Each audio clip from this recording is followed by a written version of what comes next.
14. Truthfulness in love. Next is truthfulness in love.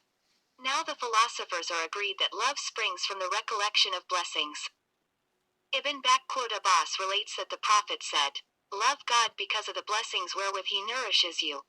Love me because of your love of God, and love the people of my house because of your love of me," God says, and those who believe are stronger in love for God. Point 2. I have heard that God made revelation to Jesus, saying, "O Jesus, verily I say unto thee, I am more loving to my servant who believeth than his soul which is within him." We are told that Al-Hasan al-Basri said, "Men said, in the time of God's messenger, O messenger of God, verily we love God with a strong love. Then God appointed a sign for his love, revealing, If ye love God, follow me, and God will love you." Point 3. It belongs to truthfulness in love to follow the Prophet in his conduct, abstinence, and character, taking him for an example in every matter, and to turn from this world and its gaudy beauty. For God made Muhammad to be a sign and a guide, a proof to his community. It also belongs to truthfulness in the love of God to prefer God's love in every matter above thy soul and thy desire, and in all thy affairs to begin by doing his commandment before that of thy soul. We are told that Moses said, "O Lord, make testament to me." God said, "I make myself testament to thee." Moses said, "O Lord, how mockest thou thyself testament to me?" God said, "If two matters come to thee, one being from me and the other from thyself, then thou shalt prefer the love of me above thy desire." 40. The Book of Truthfulness. He that loves God, lays it upon himself as a duty to recollect God with both heart and tongue. He frees himself from heedlessness, and seeks pardon therefore, and so all his members are but a legacy in trust, to serve him who loves him. He neither forgets nor neglects. His whole purpose is to please him who loves him, and he labors with all his might to be conformable with him, performing his ordinances, and eschewing what he has forbidden. He adorns himself before God in all his strength, fearing lest there come, 20a, upon him any matter which shall cause him to fall from the sight of him who loves him. So it is related, on more than one authority, that the Prophet said, God says, "My servant draws not so nigh me, as by performing what I have ordained for him to do. But through works of supererogation he continues to draw nigh unto me, until I love him. And when I love him, I am for him both hearing and sight, hand and helper. He calls me, and I answer him. He counsels me, and I counsel him." Point 1. The mark of love is to be in accord with the beloved, in every matter to walk with him along his paths, to draw near to him by every means, and on his course to flee from every matter which does not help him therein. I said, "Is love according to the number of blessings?" He replied, "The beginning of love is the recollection of blessings. Then it proceeds according to the capacity of the recipient, that is, according to his deserts. For the true lover of God loves God both when receiving his blessings, and when his blessings are withheld. In every state he loves him with a true love, whether he withholds or grants, afflicts or spares him. Love invariable attaches to his heart, according to his compact with God, except that it is nearer to superfluity. Point 2. It is better to love more than to love less. For if love went according to the number of blessings received, it would diminish when the blessings diminish, in times of hardship and when affliction befall. But he is God's lover whose mind is distraught for his Lord, and who is only concerned to please him. When he is grateful to God, and when he recollects him, he is bewildered, as though no blessing ever descended on any man, but that it descended on him also. Truthfulness in acquiescence. 41. His love for God distracts him from all concern with creation. The love of God has banished from his heart all pride, rancor, envy, iniquity, and much that concerns his advantage in the affairs of this world, and how much more the recollection of what concerns him not. A certain philosopher has said, "If a man is given somewhat of love, and is not given a like degree of fear, he is deceived." It is related that Al-Fudel ibn Iyad said, "Love is more excellent than fear." Ibn Muhammad 1 relates that he heard Zuhair al-Basri 2 say, "I met Abba Wana 8 and she said to me, 'How excellent is thy path, except that thou deniest love. I said, Do I deny it? She said, Lovest thou thy Lord? I said, Yes. She said, Then how fearest thou that he may not love thee, seeing that thou lovest him? I said, I love him because of the knowledge and the blessings which he has abundantly showered on me. 20a. But I have sinned, and I fear that he may not love me because of what I have done. Thereupon she fainted, and when she recovered, she said, Fie. Abu Sa'id says, How excellently this man spoke. This is a true saying. Abu Sa'id says, A certain exalted and distinguished man has said, The man who loves God is of great moment, compared with the man whom God loves. God is our help. This is eloquent to those whom God has helped and directed. But over and beyond this remain greater qualities of lovers.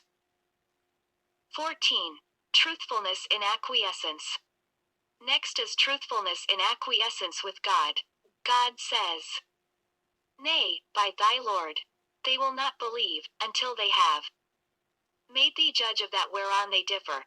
Then they will not find within themselves aught to hinder what thou halt decreed, and they will truly submit. 1. A certain theologian has said, God did not attest their faith, as long as they did not acquiesce in his prophet's decree. How much less, if they had not acquiesced in his own decree. 42. The Book of Truthfulness. I said, What is the sign of acquiescence in the heart, and what is its manifestation? He replied, It is the heart's joy in the course of destiny. A certain man has said, Acquiescence is meeting calamities with hope and cheerfulness. It is related that Anas ibn Malik said, I was a servant of the Prophet. He never said to me, with regard to any matter, Why didst thou do that? Or, Why didst thou not do that? He would only say, So it was destined, and so it was decreed. 2. Umar ibn al-Qadha be is stated to have said, I care not how I find myself at night or morning, whether it be in a state agreeable or disagreeable to me, for I know not which of the twain is better for me. Umar also said, If I had patience and gratitude for camels, I would not care which of them I rode. This saying of Umar is an indication of acquiescence, because one is patient only with regard to something disagreeable, and grateful only with regard to something agreeable. And he said, I care not which of the twain has fallen to my lot. This was because the two states were equal in his sight. It is related that Abdullah ibn Mas'ud said, How delightful are disagreeable things. By God's oaths, they are not other than riches and poverty. Each has its attendant duty, of riches, philanthropy, and of poverty, patience. 21a, Umar ibn Abdul Aziz said, Today I am without choice in any matter. A certain man said, And I have no blessings, save the workings of destiny in me, whatever may befall. This same man drank poison. When they said to him, Take an antidote, he replied, If I knew that my cure could be accomplished by touching my nose or my ear, I would not do it. The Prophet said to Ibn Mas'ud, O son of a slave's mother, be not over anxious. Whatever is destined will be, and whatever thou art given for sustenance thou wilt eat. 1. Truthfulness in acquiescence. 43. The Prophet said to Ibn Abbas, The story is a long one. So if thou canst work for God with acquiescence, in sure faith, it is well. If not, then in enduring patiently what thou hadst is great good. 2. Note that the Prophet called him to the higher of the two states. A certain philosopher has said, When a man has achieved perfect abstinence, trust, love, faith and shame, then his acquiescence is true. This is our view also. Otherwise, acquiescence may manifest in men at different times and on different occasions, according to the degree of their faith, and from it they return to patience. A certain man has said, Acquiescence is a small thing. The believer's succor is patience. I said, Expound to me the saying of the philosopher, The acquiescent man meets calamities with cheerfulness and gladness. 3. He replied, When a man is truthful in his love, there springs up between him and God a partnership of surrender. Suspicions depart from his heart, and he is content with the excellent choice of him whom he loves. He abides in his excellent dispensation, and tastes the food of existing through him. His heart is filled with joy, bliss and gladness, and this prevails over the pain of calamities and hateful affliction. The name of affliction becomes as it were a lock to him, from which he seeks to emerge when great troubles come upon him. For sometimes he takes delight in his realization, namely, that God sees him in his affliction, and sometimes Vi realizes that God has recollected him, and therefore afflicted him, because he was not heedless of him, for all his omnipotence, undertaking to amend his affairs. For it may be that God sees him complaining unto him, as a lover complains to his beloved, or else he laments to God, or else he yearns that God may see him acquiescing in him. 44. So says 21b, God. O thou soul at rest, return unto thy Lord, well pleased with. 1 Intelligent men hasten to acquiesce with God in this world, before they pass into the next, and therefore depart from acquiescence to acquiescence. In this sense God says, God is well pleased with them, and they are well pleased with him. He has made ready for them gardens. 2. We have mentioned some of the outward qualities of the acquiescent man, so much as it was possible to mention in a book. But over and beyond these remain greater qualities. God as our help. 15. Truthfulness in longing. Next is truthfulness in longing after God. It is related that the prophet used to say in his prayers, I ask of thee, O God, the enjoyment of the life after death, of gazing on thy face, and longing to meet thee. 8. It is related that Al Darda used to say, I desire death, longing for my Lord. It is related that Hudhaifa said, at death a friend comes in need. If a man regrets, he shall not prosper. Shar ibn Hushab 5 is stated to have said, Mu'ad 6 was afflicted with ulcers in his throat, and he said, strangle me, if thou wilt, for, by thy might, I truly love thee. Ali ibn Saul 7 used to arise, when men's eyes were reposing in sleep, and call out in an anguished voice, 0 thou, from the thought of whom the hearts of his creation are distracted by the consideration of the regret which will come upon them when they meet him.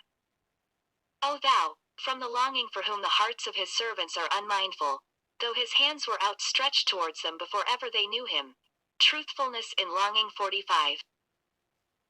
Then he would weep, until his neighbors wept because of his weeping.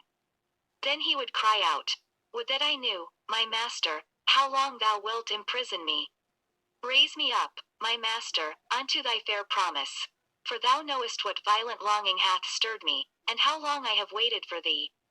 Then he would fall fainting, and continue so until he stirred to perform the morning prayer. Al-Harith ibn Umayr 1 used to say every morning, I have come to a new day, and my heart and soul are intent on loving thee, my master, and yearn to meet thee. Hasten then that meeting, before the black night cometh upon me. In the evening he said the like, and so he continued for 60 years. 22a. The man who longs after God is disgusted with this world, and with remaining therein. He desires death, and the ending of his span and lot. It is peculiar to him, that he seeks to be estranged from created things, and keeps himself alone in solitude and isolation. His occupation is with trepidation, yearning, grief, distress, sorrow. With the violence of his love his breast is choked, and blushing and incoherence overcome him when the beloved's name is mentioned, in whom he rejoices. His thoughts are pure, his zeal is quickened, and joy stirs in his bowels as he seeks to meet him.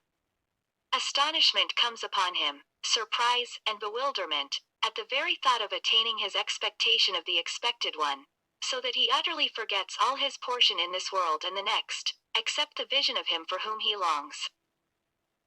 Yes, then at that time he is confronted with a fear that is indeed fear, that he will not attain his beloved, but may be cut off from him, and barred from reaching him, and veiled from him. Then he fears lest any accident befall him, while he is yet in the abode of affliction. Long seem the days and nights to him, until he shall depart from this world whole, and in a manner pleasing to his Lord. 46. The Book of Truthfulness. These are some of the qualities of those who long after God. So much as can be mentioned, but over and beyond these remains the greater part of their description. God as our help. 16. Truthfulness in intimacy. Lastly comes truthfulness in intimacy with God, and with his recollection and nearness. A certain philosopher has said, intimacy with God is finer and sweeter than longing. For if a man longs, there is a slight interval between him and God by reason of his longing, whereas the intimate is nearer to God. So it is related that Gabriel came to the prophet in the form of a man, and questioned him concerning resignation and faith, and then concerning good works. The prophet said to him, Thou shalt worship God as though thou seest him. For even if thou seest him not, yet he sees thee. Gabriel replied, Thou hast spoken truly. 1. It is also related that the prophet said to Ibn Umar, Worship God as though thou seest him, for even if thou seest him not, yet he sees thee. 22b. In this he indicates God's nearness, and that he is overwatching him, and from God's nearness emerge in every state the true realities of things. If a man's station is fear, then through God's nearness he is affected with trepidation, terror, and fright, for he knows that he sees him. But if his station is love, then through the realities of God's nearness he is affected with joy, pleasure, and delight, for he knows that he sees him. He therefore hastens to seek his pleasure and proximity, so that he may see him panting with eagerness, desiring to be near to him, and to love him exceedingly.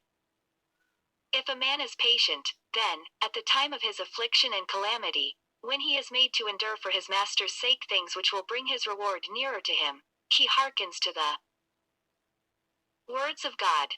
Truly God is with those that are patient. 1n. But wait thou patiently for the judgment of thy Lord. For thou art in our sight. 2. Then it is easy for him to practice patience, and to shoulder his burden. In like manner the people of every station worship God in nearness, for they have certain faith. These are they who scarcely arrive and scarcely return. 3 As for the common people, they act only according to what they know of God's commands and prohibitions. Their hope is weak, and they are confused, and have no certain realization. Truthfulness in intimacy. 47. An example of truthfulness in intimacy is afforded by the story of 13 Rawah ibn al-Zubair. 4 He asked Abdul ibn Umar to give him his daughter's hand, while the latter was circumambulating the holy house of God. Ibn Umar did not answer him, or give him any reply. After this Abdullah meeting him said to him, Thou spakest to me during the procession, but we were imagining that God was before our eyes.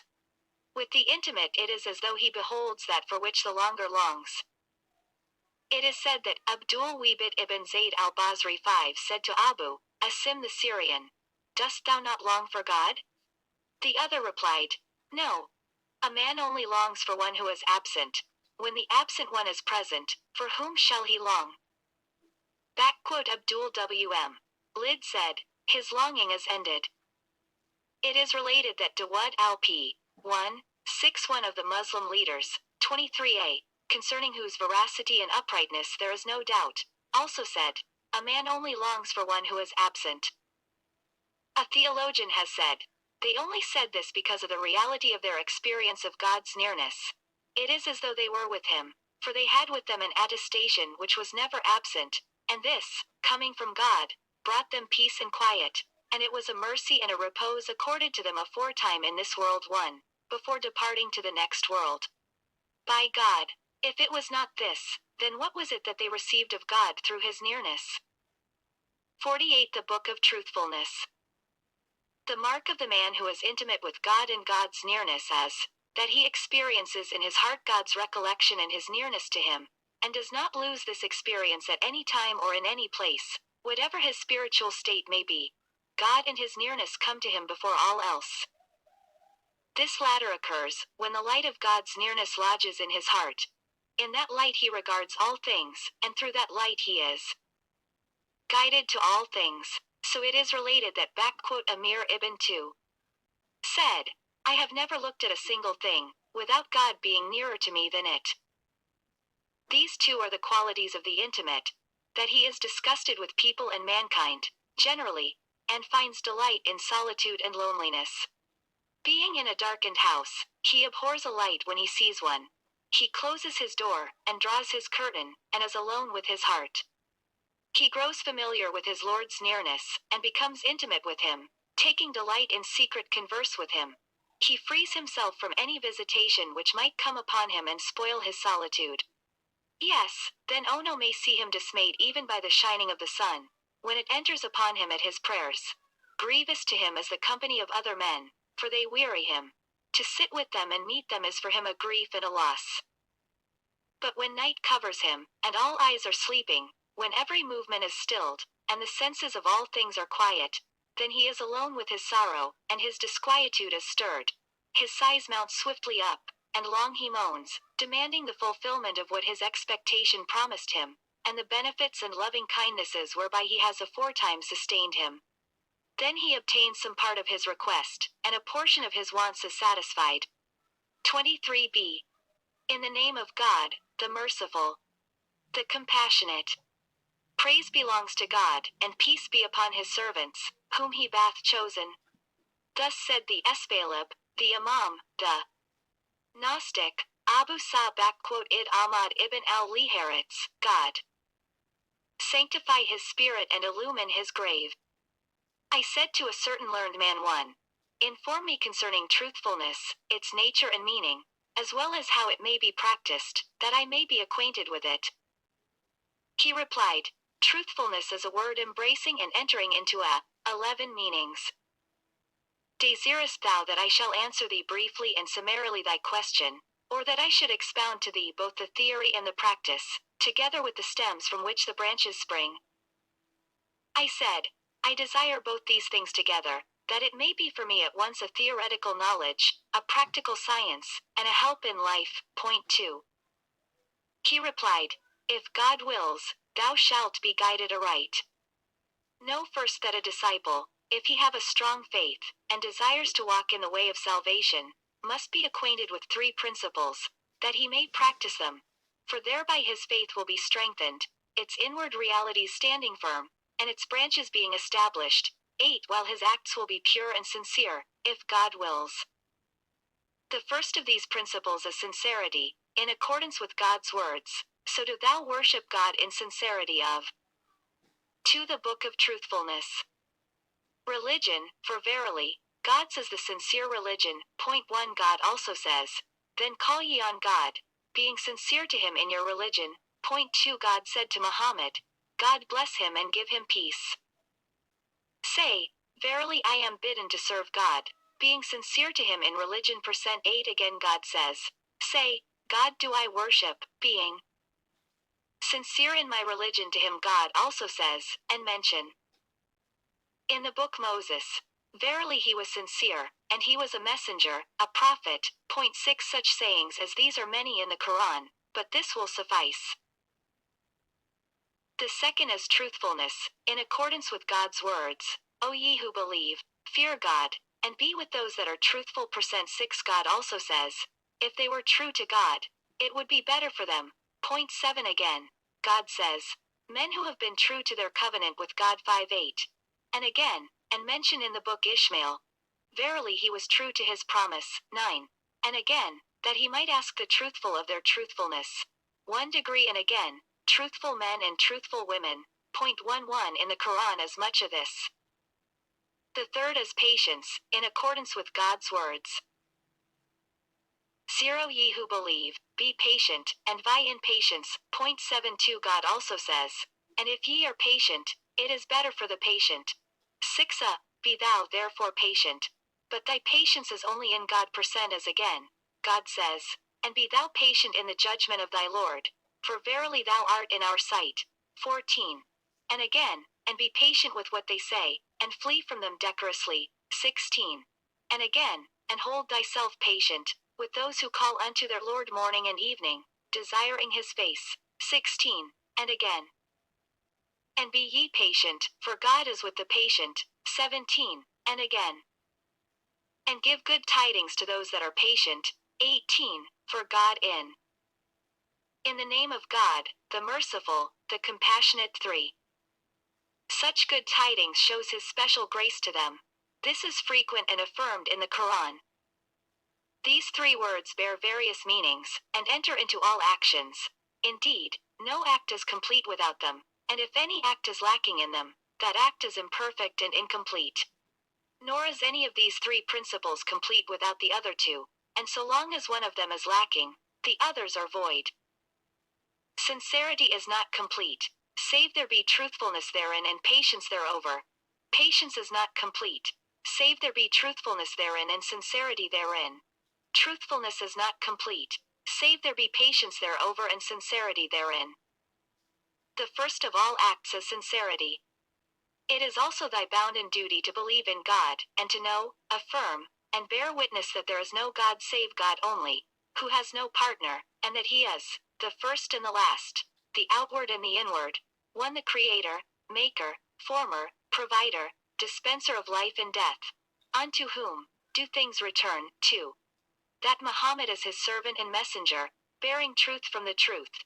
That the prophets are true, being truly endowed with apostlehood, and excellent in counsel, and that paradise is true.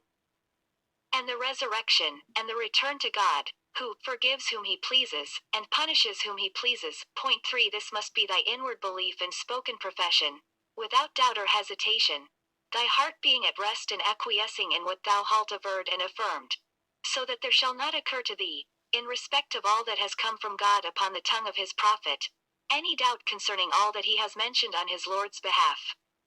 Thou shalt not oppose the practice of the prophet and his companions, and the imams of right guidance, who were a model to the righteous who came after them, and the followers, and the learned doctors of every age.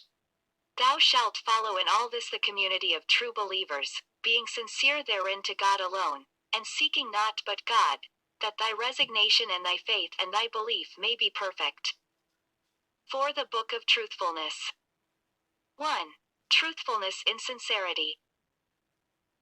Truthfulness in sincerity is the second principle, 6b, and it is this that God enjoins when he says, Then let him who hopes to meet his Lord act righteously, giving his Lord no partner in his service of him. Point 1. Now, the exposition of this text is, that a man should desire God in all his acts and deeds, and his motions altogether, both outward and inward, not desiring thereby aught other than God, with his mind and knowledge standing guard over his spirit and heart, being watchful of his purpose, and seeking God in his whole affair.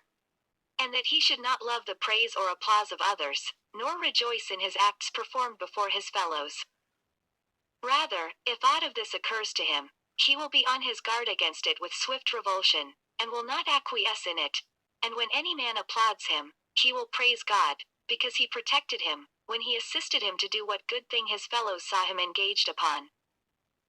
Yea, and he is at that time afraid because of the corruption of his acts, and his inward impurity that is hidden from men, but not hidden from God. And thereat he trembles, fearing lest his secret thoughts be proved fouler than his outward acts. For so it is related in the tradition, when the secret thought is fouler than the outward act, that is an outrage, and when the secret thought and the outward act are equal, that is just balance. But when the secret thought is superior to the outward act, that is preeminence percent 2. It is the duty of a man, therefore, that he should keep his actions secret, so far as in him lies, that none may overlook them, save only God.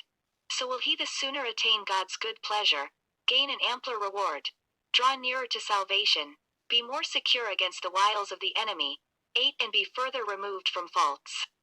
It is related that Sufyan al-Thawri said, I care not what of my actions is manifest. Truthfulness in patience 5. It is also related in the traditions that the secret act surpasses the public act 70 times 1, and that a man may perform an act in secret, and Satan will leave him for 20 years, and after that invite him to display it, so that that act will be transferred from the secret to the public register, and he will be deprived of much of the reward and merit of the deed. After which Satan will continue to remind him of his deeds one by one, to the end that he may make mention of them to his fellows, and take pleasure in their witnessing them, and satisfaction in their applause, so that he becomes a hypocrite. Point 2. All these things are the very opposite of sincerity.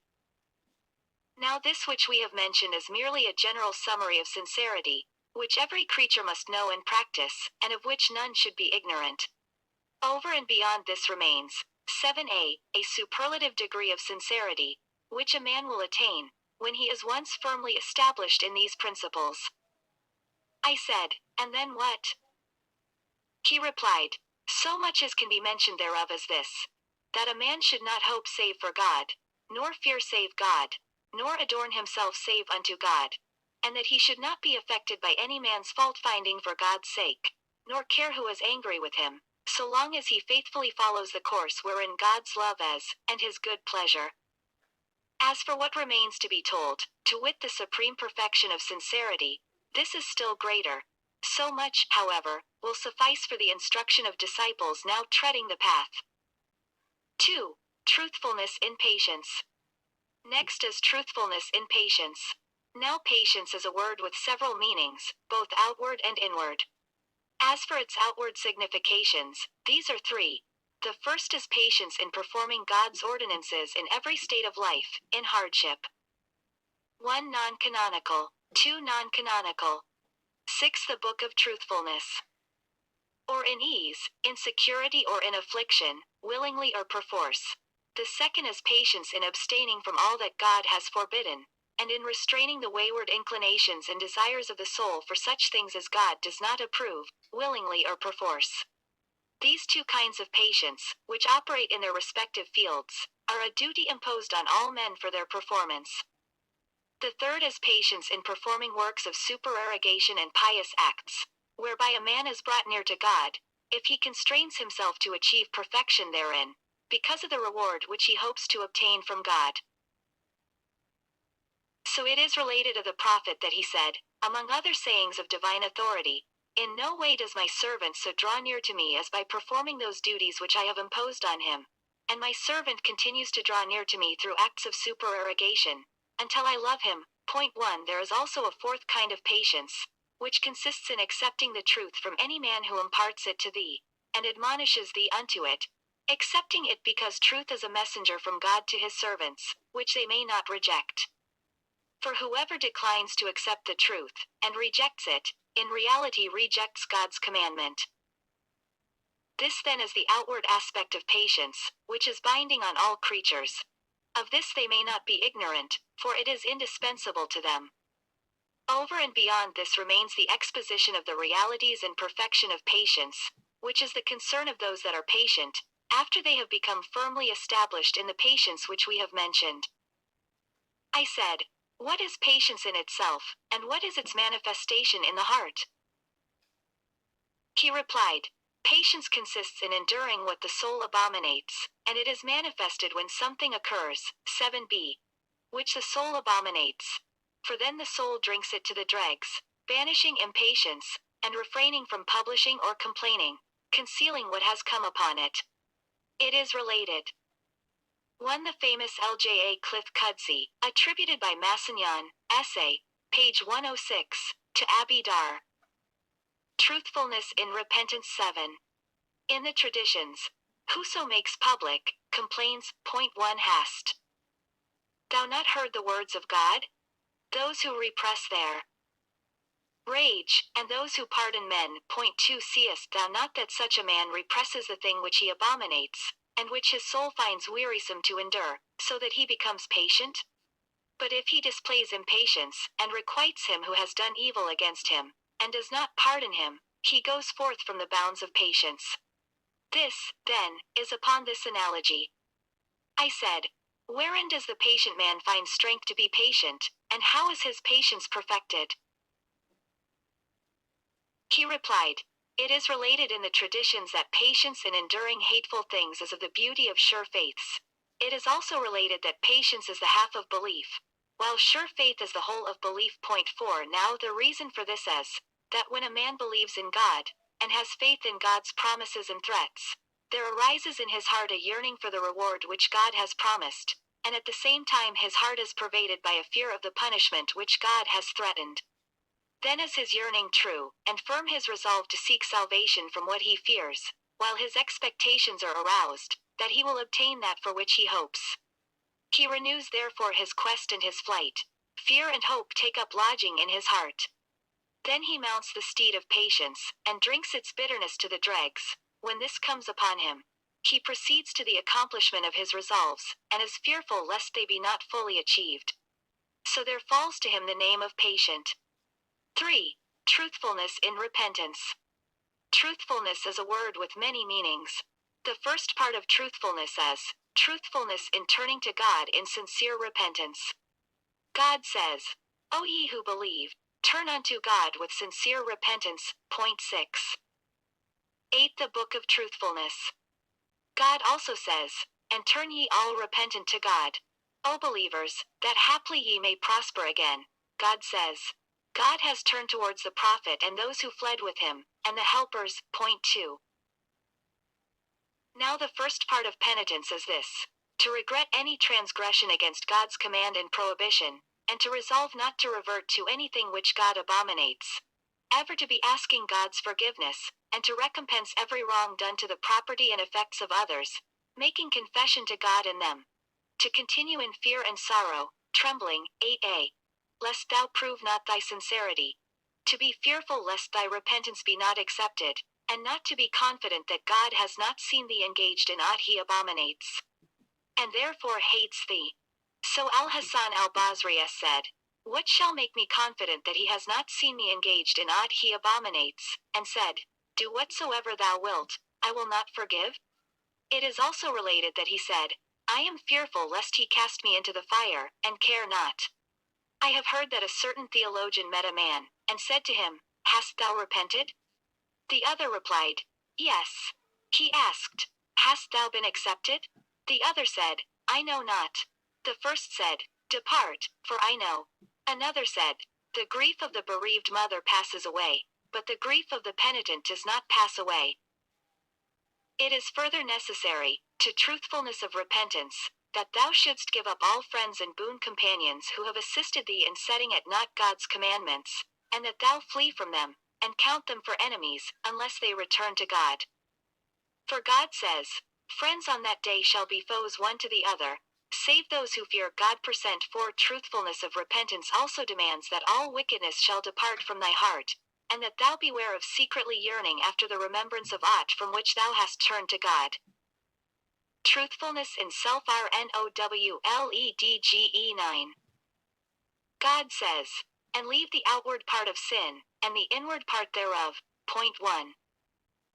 Know, moreover, that the more the believer is sound of heart, and increases his knowledge of God, so much the stricter his repentance ever becomes. Consider how the prophet says, verily my heart is constricted, and I ask pardon of God and turn to him 100 times in every day. Point 2. When a man's heart is pure of sins and defilements, and is filled with an indwelling light, no more is it concealed from him what secret blemish enters the heart, or how it is ever hardened with the resolve to backslide, before ever any deed is done, and he repents accordingly. 4. Truthfulness in self-knowledge. Next is truthfulness in self-knowledge and self-control. God says, O ye who believe, be ye steadfast in justice, witnessing before God though it be against yourselves, or your parents, or kinsmen. Point 8. In the story of Joseph, God says, through the mouth of Joseph, and I do not clear myself, for the soul is very urgent to evil, save as my Lord has mercy. Point 4. Again, God says, but as for him who feared the station of his Lord, and forbade the soul its lust, verily paradise is the resort. Point 8. The prophet of God said, thy greatest enemy of all is thy soul which is within thee. Then thy people, then thy son, then thy kinsmen. Point 8. 8b.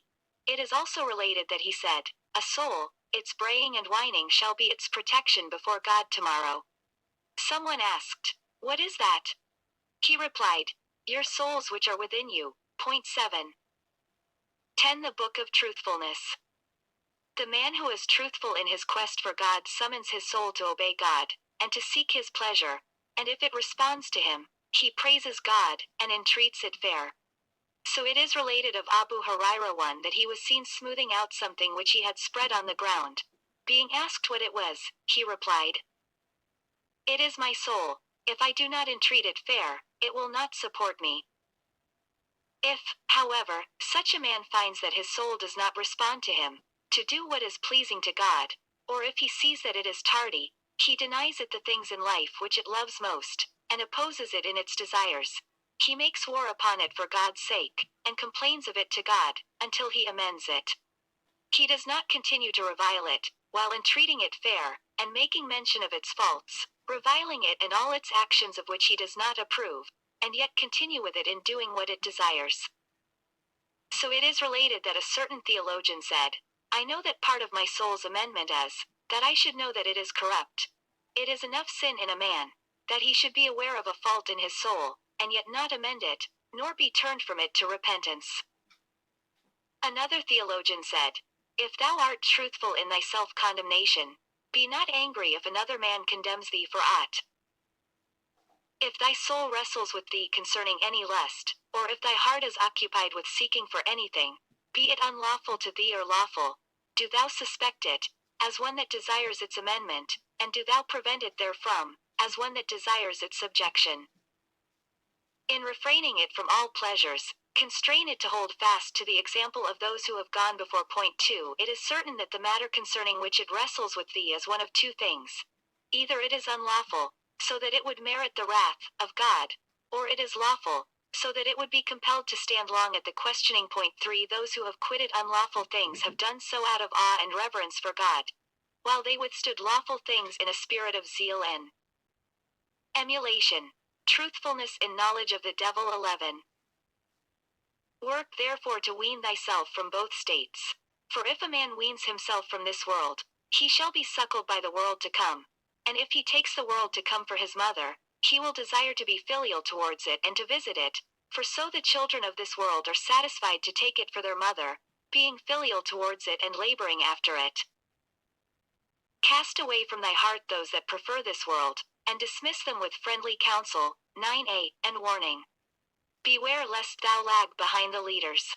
Consider this carefully in the privacy of thy own soul, and thereunto urge thy friends and companions.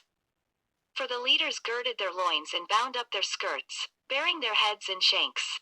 They reveled in their fitness, and competed one with the other in eager haste, respecting God's right, lest they rend any veil which he had forbidden them, and showing their love for him by rejecting even that which he had permitted them to take. They forewent the unlawful thing in a spirit of service, but the lawful thing they eschewed to draw near to God. They were familiar with vigils and thirsting, being content with little competence, and expecting small recompense. 5. Truthfulness in knowledge of the devil. Next is truthfulness in the knowledge of thy enemy, the devil. God says, Verily, Satan is to you a foe, so take him for a foe. He only calls his crew to be inmates of the blaze again. God says, O sons of Adam, let not Satan tempt you, as he drove your parents forth from paradise. Point 2. He also says, For Satan had made seemly to them their works, and turned them from the path. Point 3. Abdullah ibn Masala said, The angel has one sort of enticement, and Satan another. The angel entices with the promise of something good, Satan with the promise of something evil. In another narration he says, Satan is brooding over the heart of man. When he recollects God, he shrinks away, but when he is forgetful, he whispers. 12. The Book of Truthfulness. Cut off his supplies, by being resolved to oppose thy lust, and to restrain thy soul from transgression and reaching out, for these twain are his allies against thee, and by them his guile is reinforced. But if thou followest them, then summon thy intellect and the knowledge which God has taught thee, and with these stand watchful over thy soul, guarding thy heart and all that enters into it. If there be aught of goodness and knowledge, follow after it, but if it be of falsehood and evil desire, then with all speed banish it. Tarry not overlong with any dangerous thought, lest the thought become a lust, and the lust an urge, and the urge an act. Know that thy enemy, the devil, is not unmindful of thee, whether in silence or speech, prayer or fasting, giving or withholding, journeying or home dwelling, solitude or company, steadiness or dispatch, gazing or averting the gaze, slothfulness or energy, laughter or weeping, concealing or advertising. 9b. Grief or joy, health or sickness, questioning or making answer, knowledge or ignorance, farness or nearness, movement or repose, penitence or obstinacy. He spares no pains to weaken thy resolve, to enfeeble thy purpose, and to put off thy repentance. He postpones thy pious intention again and again, but commands thee to expedite what it would not harm thee to put off, desiring thereby to cut thee off from good. Then, in the instant when thou art engaged in works of piety and obedience, he reminds thee of things thou needest, to sever thee from any good in which thou art engaged. Sometimes he makes it seem desirable to thee to migrate from one land to another, making thee suppose that the other land is better than that in which thou art, to occupy thy heart, and deprive thee of any settled place, causing thee to do what thou wilt afterwards regret doing. Truthfulness in Godliness 13. Do thou then be most cautious of thy enemy, and fortify thyself against him by taking refuge with God, who is the surest stronghold and the strongest support. So make God thy cave and place of refuge. Beware of thy enemy when thou art angry or irascible. If the recollection of God comes upon thee, at the time when thy anger is aroused, and thou knowest that he is watching thee, at once, fearing him, thou wilt extinguish the fire of indignation and the blaze of fury, being afraid lest he who sees thee, as thou knowest, should rightly be angered at aught thou omittest in thy anger. Satan takes advantage of thee when thy anger is aroused, or thy desire vehement. As for bewaring of him when thou art irascible, it is said that Satan says, We never despair of the irascible man, though by his invocation he bring the dead to life. For an hour will come upon him when he is passionate, and we will do with him whatever we wish. But whoso takes tight hold on God, he is guided unto a right way. 6. Truthfulness in Godliness. Next is truthfulness in godliness, and the right use of piety. Truthfulness in godliness consists in departing from every doubtful thing, and quitting every matter which appears dubious to thee. So it is related that the prophet said, No man is truly pious, until he leaves alone that in which no harm is. For fear of that in which there is harm he also said, Manifest are lawful things, and manifest unlawful things, and between them are the doubtful matters. 10a. Whosoever quits doubtful things, for fear of falling into what is unlawful, has wholly purified himself. Ibn Surin 4 said, Nothing is easier in my religion than godliness. I quitted everything that appeared dubious to me. Al-Fuqlay 15 said, Men say that godliness is difficult. But I say, leave that which causes thee. 14. The Book of Truthfulness. To doubt, for the sake of that which causes thee no doubt. 1. Take only what is lawful and good, and from what is lawful do thy utmost to seek only the thing that is pure, for God says, O ye apostles, eat of the good things, and do right. 2. The prophet said to Sa'd, If thou desirest that God shall answer thy prayer, eat what is lawful. Aisha said, O Messenger of God, who is the believer? He replied, The man who in the evening considers whence his bread has come. 7. Truthfulness concerning what is lawful. Next is truthfulness concerning what is lawful and pure, its nature and enjoyment. Truthfulness concerning what is lawful is this: having ascertained a thing to be lawful, to take thereof only so much as is necessary, according to thy knowledge of thyself, and of what excites thy evil inclinations.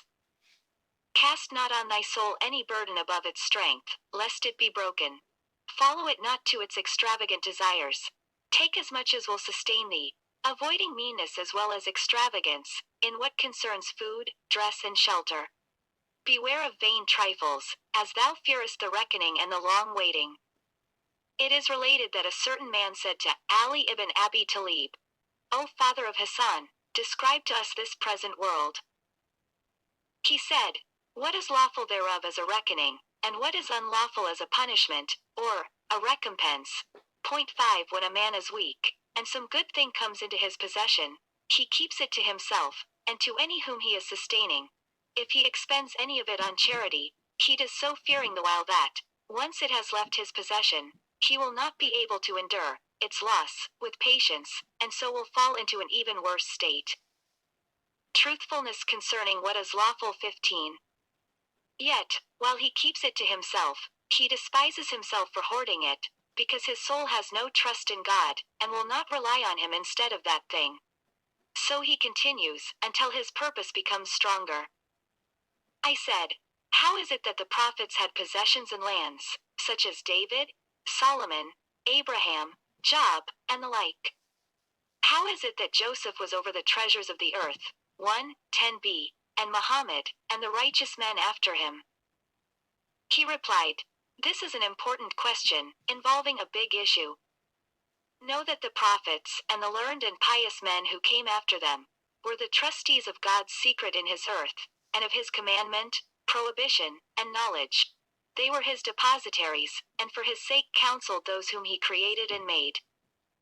For they understood God's commandment and prohibition, and comprehended why Ho created them, what he desired of them, and to what he called them. They were agreeable to his desire, and entered into every matter according to his will. So they stood in the station of intelligent servants, accepting the word of God, and preserving his testament. They hearkened unto him with the ears of their understandings attentive, and their hearts pure, and fell not short of his calling. For they heard God saying, Believe in God and his apostle, and expend of that wherein he hath made you to be successors. Point 2 God also says, Then made we you their successors in the earth after them, that we may see how ye will act. Point 8 again. God says, To God belongs what is in the heavens and what is in the earth. Point 4 God further says, Surely his is the creation and the bidding. Point 5 So these men were certain that they and their souls belonged to God, and likewise that all which he bestowed on them and gave them to possess was his, save that they were in an abode of trial and affliction, and were created for trial and affliction in this abode. 16 The Book of Truthfulness. So it is related of Umar ibn al-Khattab that when he heard the words, Has there come upon man a portion of time when he was not a thing remembered? 6 He said, Would that it were finished. By this, Umar meant before the recitation of, Verily, we created man from a mingled clot, to try him. Point 1 Then he muttered. In the commentary this word, Hammam, is explained as meaning, he had a certain disability in recitation. Gar, then, by saying would that it were finished, meant, would that he had not been created when he heard God saying, when he was not a thing remembered. This was because Umar knew what God's rights involved, and the power of his command and prohibition, man's inability to fulfill them, and God's just claim against him in respect of his shortcomings, as well as what God has threatened to do with man in punishment for his transgressions. It is likewise related that Al-Hasan too said, God only caused Adam to descend into this world as a punishment, and appointed it to be his prison, when he expelled him from his neighborhood, and transferred him to the abode of toil and trial. In the traditions it is said, when God created Adam, before breathing into him his spirit, he, knowing what would come, 11a, of his seed, desired to destroy him. Point 2. Abu Sa'id says, A distinguished and noble man has said, would that he had indeed destroyed him, so that he had not been created. Point 4. As for the man who works for God, and is truthful, when he possesses aught in this world, he firmly believes that that thing belongs to God, not to himself, except in so far as it may involve a duty, God having bestowed it upon him to try him, until he has discharged the duty.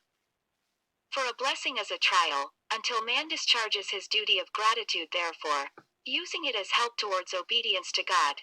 In like manner misfortune and hardship are a trial and an affliction, until a man is patient thereunder, and so discharges his duty to God.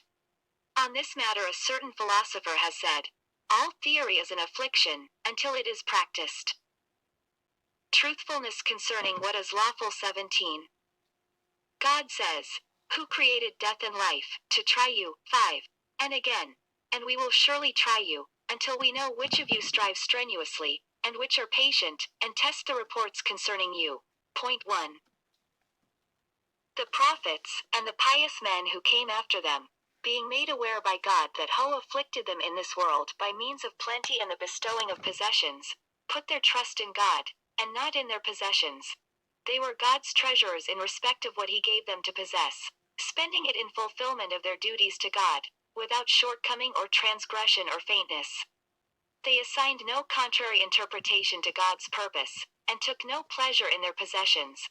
Their hearts were not concerned with what they possessed, nor did they exclude other men from its enjoyment. So it is related of Solomon, son of David, and the possessions and special favors which God allowed him, when God says, This is our gift, so bestow thou of it or withhold, not being called to account. Point 2 The commentators explain, not being called to account in the world to come, for it was a mean gift, a sign of favor from God to him. Though learned have related that Solomon used to feed his guests on whitened flour, and his children on unsifted corn, while he himself ate barley meal. They also relate that Abraham never ate save with a guest. Sometimes no guest would come to him for 3 days together, and he would fast. And sometimes he would walk a parasang, less or more, to search out a guest. Likewise, whenever the prophet Job heard any man taking God's name in vain, he would return to his house, and make expiation for him. The learned also relate that, although Joseph was over the treasures of the earth, yet he never ate his fill.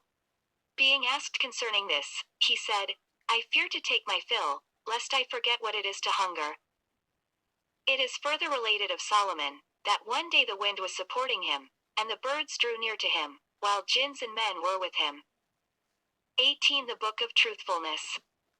Now he had on him a new shirt, and the garment clung to his body, and he felt pleasure thereat. And at once the wind was stilled, and set him down upon the earth. He said to the wind, What ails thee? The wind replied, We were only commanded to obey thee so long as thou wast obedient to God. So he considered within himself wherein his disobedience had occurred, and he remembered, and repented, and the wind forthwith supported him again. It is reported that the wind used every day to set him down several times for like cause. These men, therefore, whilst yet in the midst of their possessions, were in reality without them. They took delight in the recollection and service of God, and did not content themselves with their possessions, nor losing them found aught amiss. In nothing took they joy, so that they needed no cure or effort to expel such things from them. God said to his prophet, These are they whom God hath guided, so by their guidance be thou led. Point 1. Now it was to this same prophet that Gabriel appeared, at the time when Gabriel was transformed too. And behold, an angel came down from heaven, who had never come down before. Gabriel said, I feared that it was I who had come down with a command for me. He came to the prophet with a greeting from God, and said to him, These are the keys of the treasures of the earth, that they may be thine, both gold and silver. In them thou mayest dwell until the day of resurrection, and they shall in no wise lessen the portion that is laid up for thee with God. But this the prophet did not choose, but said, Once I hunger, and once I am filled, 3 counting this to be an affliction and a trial from God. He did not reckon this to be a matter left by God to his free will, for if it had been so he would have accepted it. He knew that the love of God consists in truthfulness concerning what is lawful. 19. Quitting this world, and turning from its gaudy splendors, for in this God had schooled him, when he said, 12a, And do not strain thine eye after the good things wherewith we have provided a few of them, the gods of the present life, to try them thereby. It is also related that one day he put on a mantle with a badge, and then cast it from him, saying, Its badges almost distracted me, or, Its badges distracted me. 2. Take it, and bring me an anbidne cloak. Point 5. It is likewise related that a gold seal ring was made for him, wherewith to seal his letters to whatever person God commanded him to admonish. He put it on, and then cast it from his hand, saying to his companions, One glance at it, and one glance at you. Point 4. It is further related that on one occasion he changed the strap of his shoe, and put a new one in its place. Then he said, Give me back the first strap. Point 5. So every heart that is pure and undefiled yearns after the next world, and knows that God is watching over him. He therefore fears greatly lest he should secretly repose in the possession of this world, and take delight in aught that is of it. Such stories are common in the tales of the saints. The intelligent, quick-witted man needs but a hint to this. When Muhammad urged his companions to almsgiving, Abu Bakr brought all his possessions, and he was the most powerful of the people, and the prophet said to him, What hast thou left for thy children? God and his prophet, he replied, and with God I have an increase. Note, then, that Abu Bakr reposed in God, not in any material thing. Possessions had no value in his sight, for he took more pleasure in what was laid up with God. 20. The Book of Truthfulness. Seeing where his duty lay, he left nothing at all, saying, I have left God and his prophet. Then came Umar with half his possessions. The prophet said, What hast thou left for thy children? Half of my possessions, he replied, and with me God has an increase. So he gave one half of his possessions, saying, And with me God has an increase. Lastly came Utibman, ready to equip the army of difficulty, I entirely, with all it had need of, and to dig the well of Rama. Point 2. Note, then, that these men reckoned the material possession as belonging entirely to God. As for our statement, that these men were, without their possessions, whilst they were still in their hands, counting them as God's, 12b. This is proved by the saying attributed to the prophet, We are the company of prophets. We do not bequeath, and what we leave behind is for alms. Point 3. Note that during their lifetime they grudged God nothing. Likewise they bequeathed nothing, but left it all to God, even as it was God's whilst it was in their hands. They neither added to it, nor bestowed it upon any man that came after them. Surely this is eloquent to the man who understands about God, and does what is just. Such was the case with the leaders of guidance after the death of God's prophet. When Abu Bakr succeeded to the leadership, and the world in its entirety came to him in abasement, he did not lift up his head on that account, or make any pretensions. He worn a single garment, which he used to pin together, so that he was known as the man of the two pins. Rthanar ibn al-Khatith, who also ruled the world in its entirety, lived on bread and olive oil. Truthfulness concerning what is lawful. 21. His clothes were patched in a dozen places, some of the patches being of leather, and yet there were opened unto him the treasures of Chosroes and Caesar. As for Uthman, he was like one of his slaves in dress and appearance. Of him it is related that he was seen coming out of one of his gardens with a faggot of firewood on his shoulders. When questioned on the matter, he said, I wanted to see whether my soul would refuse. Note, then, that he was not heedless of his soul, and of the necessity of making covenant with it and training it. When Ali succeeded to the rule, he bought a waistband for 4 dirhams, and a shirt for 5 dirhams. Finding the sleeve of the garment somewhat long, he went to a cobbler, and taking his knife cut off the sleeve level with the tips of his fingers. Yet this same man divided the world right and left. When al-Zubair died, he left behind him debts amounting to more than 200,000 dinars, all contracted through liberality and extravagant generosity. Talba ibn Tibaidilil gave away all his possessions, even to his family jewels, to beggars. All this proves that these men were truly as God described them, when he said, And expend of that whereof he has made you successors. Point 1. Yet not one man of the people, 13a, of our time is ashamed of this, for all that he possesses doubtful things. But God knows well what manner of things they are, and whence they came, what value they have in the man's heart, and how he prefers them and reposes in them instead of in God, as well as his innumerable sins in busying himself and occupying himself therewith. One of them has even asserted, too, that he has possessions in precisely the same manner as those who lived before him, and adduced them as an excuse for following the dictates of his own evil desire, despite the fact that his life is totally at variance with the practice of these people. Nay, but to confess one's shortcomings to God, as being a neglectful servant, and to ask God to advance him to the same high station as that these men attained, this is nearer to salvation. God is our help. 22. The Book of Truthfulness. 8. Truthfulness in abstinence. Next is truthfulness in abstinence, its nature and practice. Now God has abused the present world, naming it with names such as none ever before bestowed on it. He says, The life of this world is but a sport, and a play, and a god, something to boast about amongst yourselves. Point 1. Shall not he be ashamed, who understands of God, that God may see him taking satisfaction in what is a play and a sport, in this abode of deception? I said, What is the true nature of this world? He replied, Men of insight and wisdom are agreed that this world means in reality the soul and its desires. This is proved by God's words, Made seemly unto men as the love of lusts for women, children, hoarded talents of gold and silver, horses of mark, cattle, tilth. That is the enjoyment of the life of this world. Point 2. All these things which God mentions are of the soul's desire and delight, and by them the soul is distracted from the recollection of the world to come. And when a man quits what his soul desires, he quits this present world. For consider well, it is possible for a man to be poor and without possessions, and yet to covet this world, and to desire the fruits thereof, resolving that if only he could obtain what he desires of it, he would take it for his enjoyment and have pleasure therein. Such a man is reckoned by God among the lustful, according to the degree of his ambition. Only his portion at the reckoning is less than theirs who have attained it and had enjoyment of it. The first degree of abstinence is to following the desires of the soul. When a man finds his soul amenable, then he no more cares in what state he may be, night or day. For therein he is conformable with God's desire. 13b.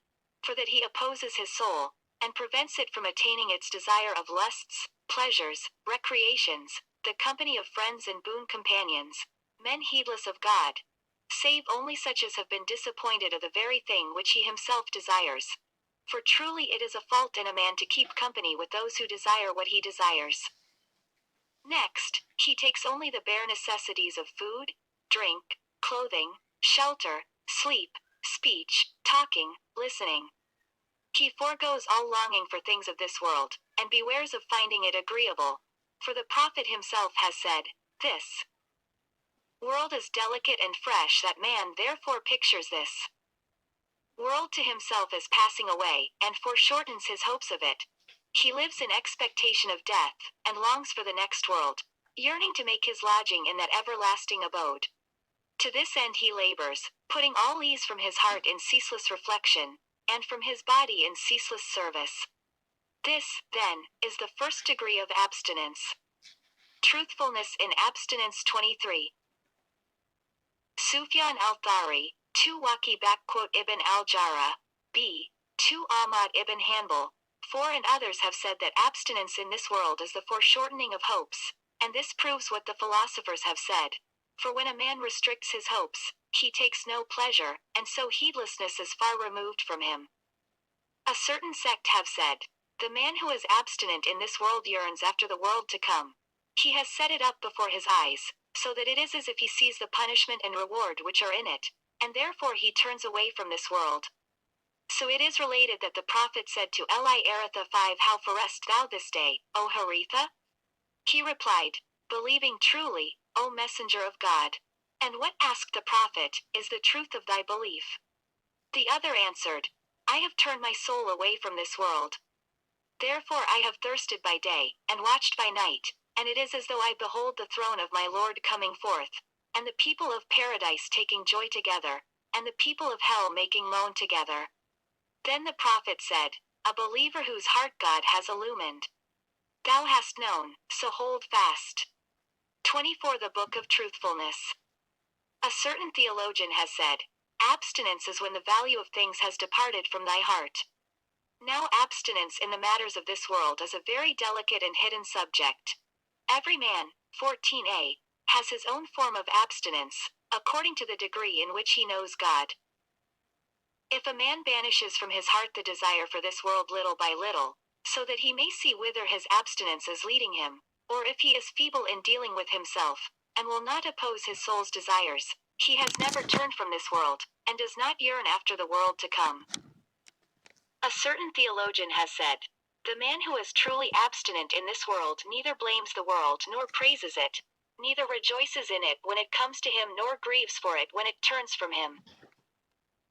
Abu Sa'd al-Kabiraz says, "A certain distinguished man has said, no man is completely abstinent, until gold and stone are equal in his sight. And gold and stone are not equal, until he has a sign from God, so that the stone is changed into gold, and thereby the value of things departs from his heart." I heard the same man also say, "Stone and gold were not equal in the sight of any of the companions after the death of the Messenger of God, with the exception of Abi Bakr." I said, "To what end have the abstinent been abstinent?" He replied, "To divers ends. Some were abstinent in order to free their hearts of every occupation, making all their purposes one, namely, to obey God in recollection and service, and in this God sufficed them." So it is related that the prophet said, Whoso makes his purpose a single purpose, him God will suffice for all his purposes. Point 1 Jesus said, Verily I say unto you, the love of this world is the head of every sin, and in possessions is a great sickness. They said, O Spirit of God, what is its? He answered, that a man shall not be paid his due. They said, and if he is paid his due? He replied, there will be pride and vanity in him. Truthfulness in abstinence 25. They said, and if there is no pride or vanity in him? He answered, his desire to amend will distract him from the recollection of God. Others were abstinent in order to lighten their backs, that they might swiftly pass over the way. One when the heavy burdened are held back for questioning. So it is related that the prophet said, my companions came to me, and I noticed that Abd Rahman ibn Awf was not among them, or else he said, he was detained from me, too. So I said, what has delayed thee in coming to me? He replied, I was engaged in counting over the quantity of the increase of my riches, until so much sweat streamed from me that if there had come, 14b, to drink of it 70 camels, thirsty from eating Ilamcl, 3 they would have gone away satisfied. Point 4 It is also related on several authorities that the prophet said, those who are greater shall be less on the day of resurrection, save only those who have poured out their wealth thus and thus, to left and right. Among God's servants. Percent 6 He also said, no man is there, be he rich or poor, who will not wish on the day of resurrection that God had made his sustenance in this world only his daily bread. Point 6 Abby 12 bar relates that the prophet said, it would not please me that I should have gold as much as the mountain of Uhud to spend in God's path, and that a third of the night should pass over me, while I still had more than 1 dinar of it, kept in case of a debt. 26 The Book of Truthfulness. Others were abstinent out of a desire and longing for paradise, and this consoled them for the loss of this world and its pleasures, until they yearned long after the reward unto which God had called them, and which he had described to them. In the traditions it is related that God says, as for those who are abstinent in this world, unto them I grant paradise. Point 1 A certain theologian has said, no recitation is good without abstinence. The highest degree of abstinence in this world was attained by those who conformed with God's wishes. These were men who understood of God. They were intelligent and loving, and they listened to God's condemnation of this world, and how he has belittled its worth, and does not approve of it as an abode for his saints. They were ashamed that God should see them inclining towards anything which he has condemned and not approved. This they imposed upon themselves as a duty, for which they sought no recompense from God. They nobly conformed with God's wishes, and God wastes not the hire, of him who does good. For those who conform with God in all their affairs are the most intelligent of his servants, and enjoy the highest price with God. So it is related that a flat 5 feet 1 dart 5, 3 said, how sweet is the sleep of the intelligent, and how sweet their breakfasting. How they have despoiled the vigils and fastings of fools. And Adam's weight of the man of piety and sure faith weighs more with God than mountains worth of the deeds of those who are deceived. Surely this is eloquent to the man who understands. 15a Of God. God is our help. It is related that 17 Mar ibn Abdul Aziz once saw a youth who was pale, and said to him, whence comes this paleness, boy? The youth replied, from sicknesses and distempers, O commander of the faithful. Tell me truly, said Umar. Sicknesses and distempers, said the youth. Omar said, tell me how. Truthfulness in abstinence 27. The youth replied, O commander of the faithful, I have turned away my soul from this world, and its stone and gold are become equal in my sight. And it is as if I behold the people of paradise in paradise visiting each other, and the people of hell in hell making moan together. Umar said, how comes this, boy? The youth said, fear God, and he will pour forth knowledge copiously upon thee. Verily, when we were foreshortened of the knowledge of what we practiced, we gave up practicing even that which we knew. But if we had practiced in accordance with what knowledge we had, we should have inherited a knowledge which our bodies could not have supported. It is related that Abu Bakr al-Siddiq once asked for a drink. He was brought a vessel, but when he had put it to his mouth and tasted it, he thrust it aside and wept. On being asked about this, he said, I saw the prophet of God one day, pushing away with his hands, as though something were falling, and yet I saw nothing. So I said to him, O messenger of God, I see thee pushing away with thy hands, and yet I see nothing. He said, Yes, this present world appeared before me, in all its gods, and I said, Get thee from me. But it answered, Thou shalt not escape from me, nor shall any escape from me that comes after thee. Abu Bakr continued, So I fear that it has overtaken me. Now there was in the vessel from which he drank water and honey, and yet he wept, being afraid of that. It is related in a tradition that the companions of Muhammad neither ate to have pleasure, nor dressed to take delight. Another version says that when Muhammad's companions grew in worldly power, after his death, and the whole world lay conquered at their feet, they wept because of it, and were afraid, saying, We fear, lest our good deeds have been rewarded in advance. Point 2 Wherefore let a man fear God, and be just, and let him cleave to the path of those who have gone before, acknowledging his shortcomings, and asking God to support his stumblings. One after the tradition, if a man acts according to what he knows, God will teach him what he knows not. 2sc in this world, instead of in paradise. 28 The Book of Truthfulness. 9. Truthfulness in trusting. Next is truthfulness in trusting to God. 15b, God says, Let the believers therefore trust, 1. And again, and in God do ye trust, if ye be believers, 2. And again, verily God loves those who do trust. Point 3 It is related that the prophet said, There shall enter paradise of my community 70,000 without reckoning. These are they that neither make auguries, nor brand themselves, nor use spells, but trust in their Lord. Point 4 1.7 Mar ibn al-Khattab relates that the prophet said, If ye trusted in God as ye should, Ho would sustain you even as he sustains the birds, which in the morning go forth hungry, and return in the evening filled. Point 5 Abdullah ibn Mas'ud 8 said, Power and wealth go about seeking after trust. When they have found it, they abide in it. Now trust in itself, and its manifestation in the heart, is this: to believe in God and to rely on Him, taking rest and assurance in Him as regards all that He has guaranteed. To expel from the heart all anxiety over the affairs of this world, and the means of sustenance, and every matter of which God Himself has taken charge, and to know that of every matter of which man stands in need, be it of this world or the next, God is the ruler and provider, for none but God can bring it to him, and none but God can withhold it from him. In trust, all desire and trepidation must depart from the heart, with all fear, if these be connected with other than God. For a man must have confidence in him, and a full knowledge and firm conviction that God's hand is outstretched towards him, to provide him with all that he seeks. For no good thing shall befall him, save by God's command, nor any evil thing overtake him, save with his leave. 1 QE 118, etc. 2 QV 26, 8 QE 153. 4 Bukhart, Tib Ch. 17, 42, Rigak Ch. 21, 50. Muslim, IMDNTR. 372, 374. Termi 0T, Kima Ch. 16.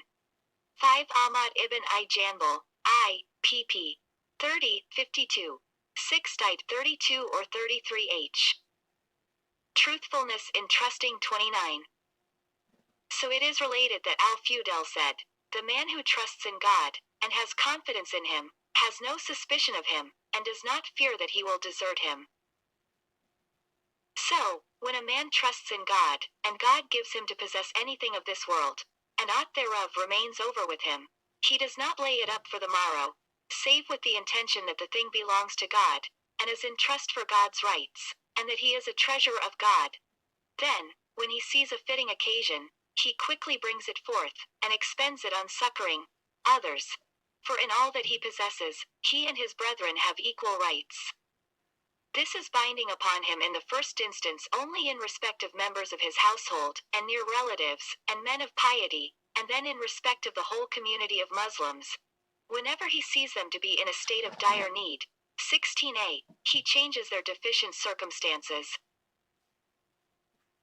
It is related that the prophet said, "Abstinence in this world does not consist in making unlawful what is lawful, or in wasting wealth.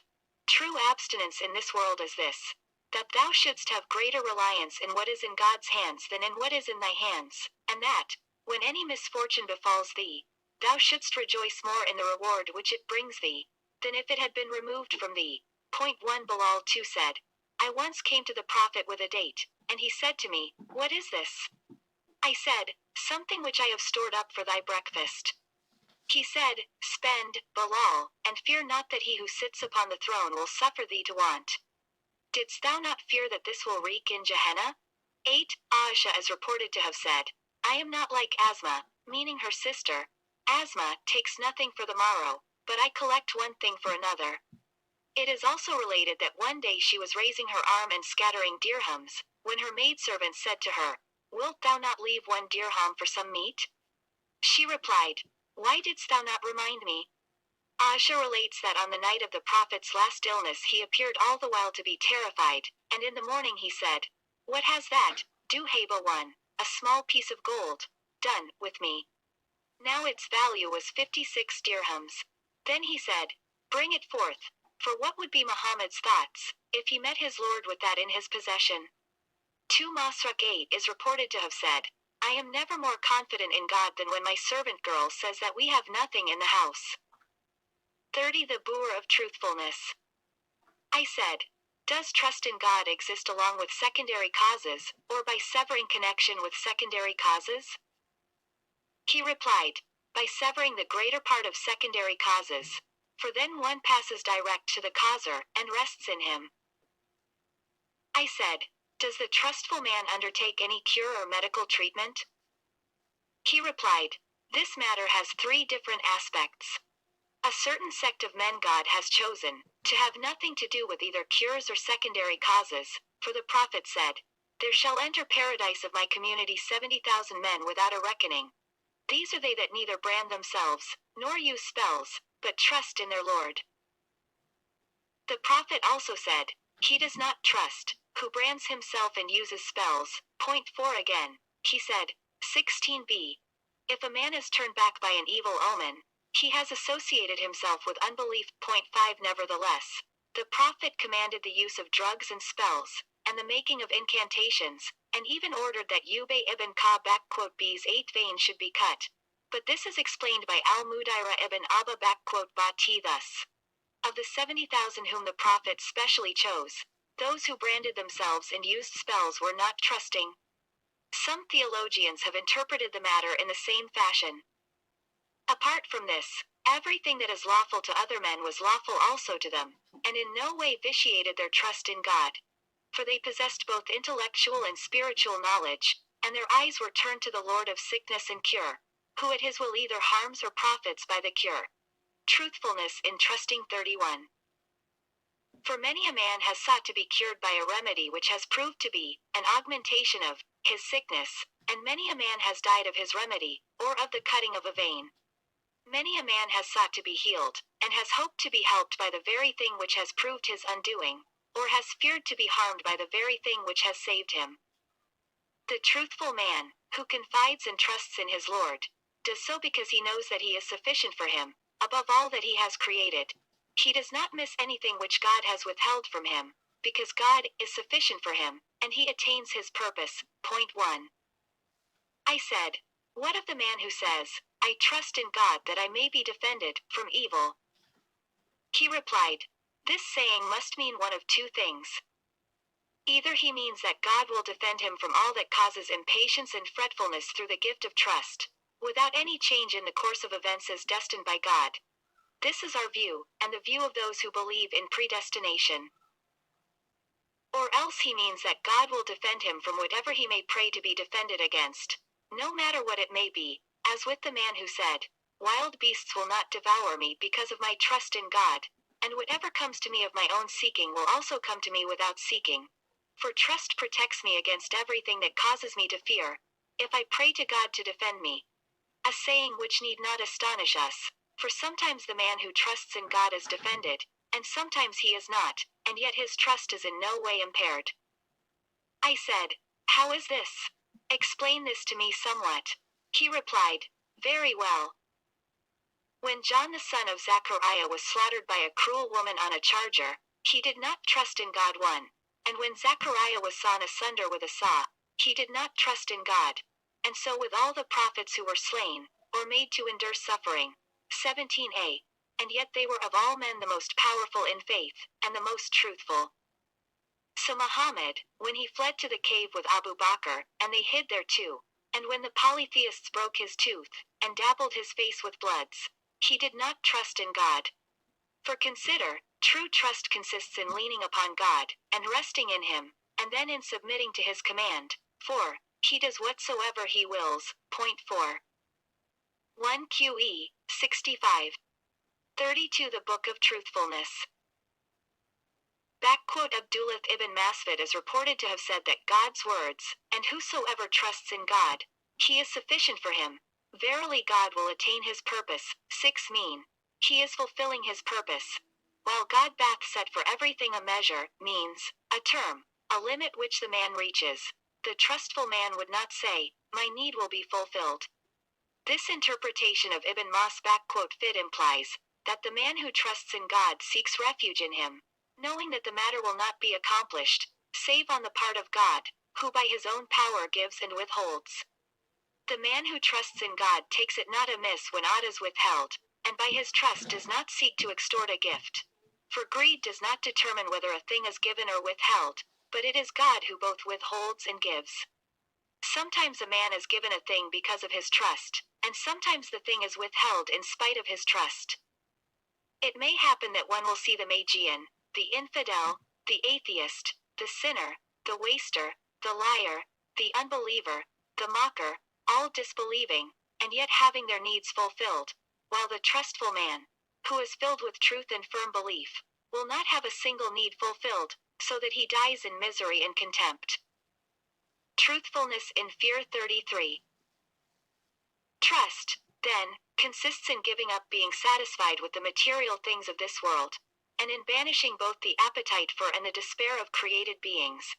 The trustful man knows that he is moving towards what is known, in God's foreknowledge, and he is well pleased with God, being aware that he cannot through trust obtain the hastening of what God has postponed, or the postponement of what God has hastened. He has succeeded in expelling impatience and trepidation, and has found rest from the torment of covetousness. Having trained his soul in knowledge both intellectual and spiritual, he says, "What is destined will be, and what will be is surely coming." So a certain philosopher has said, "Take revenge on thy covetousness through contentment, even as thou talkest revenge on thy enemy through retribution." One of the companions said, 17b, I entered the house of the prophet, and there was in the house a dried date.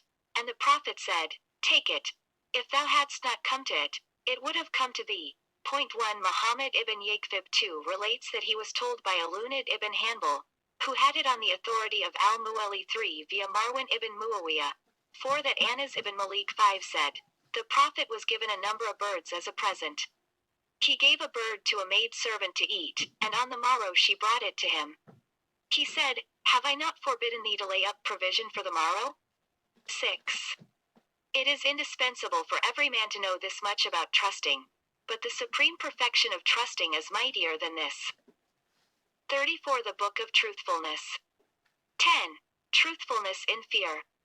Next is truthfulness in the fear of God. God says, "Me therefore dread, and me do ye fear." Point 7 Again, God says, "And fear not men, but fear me."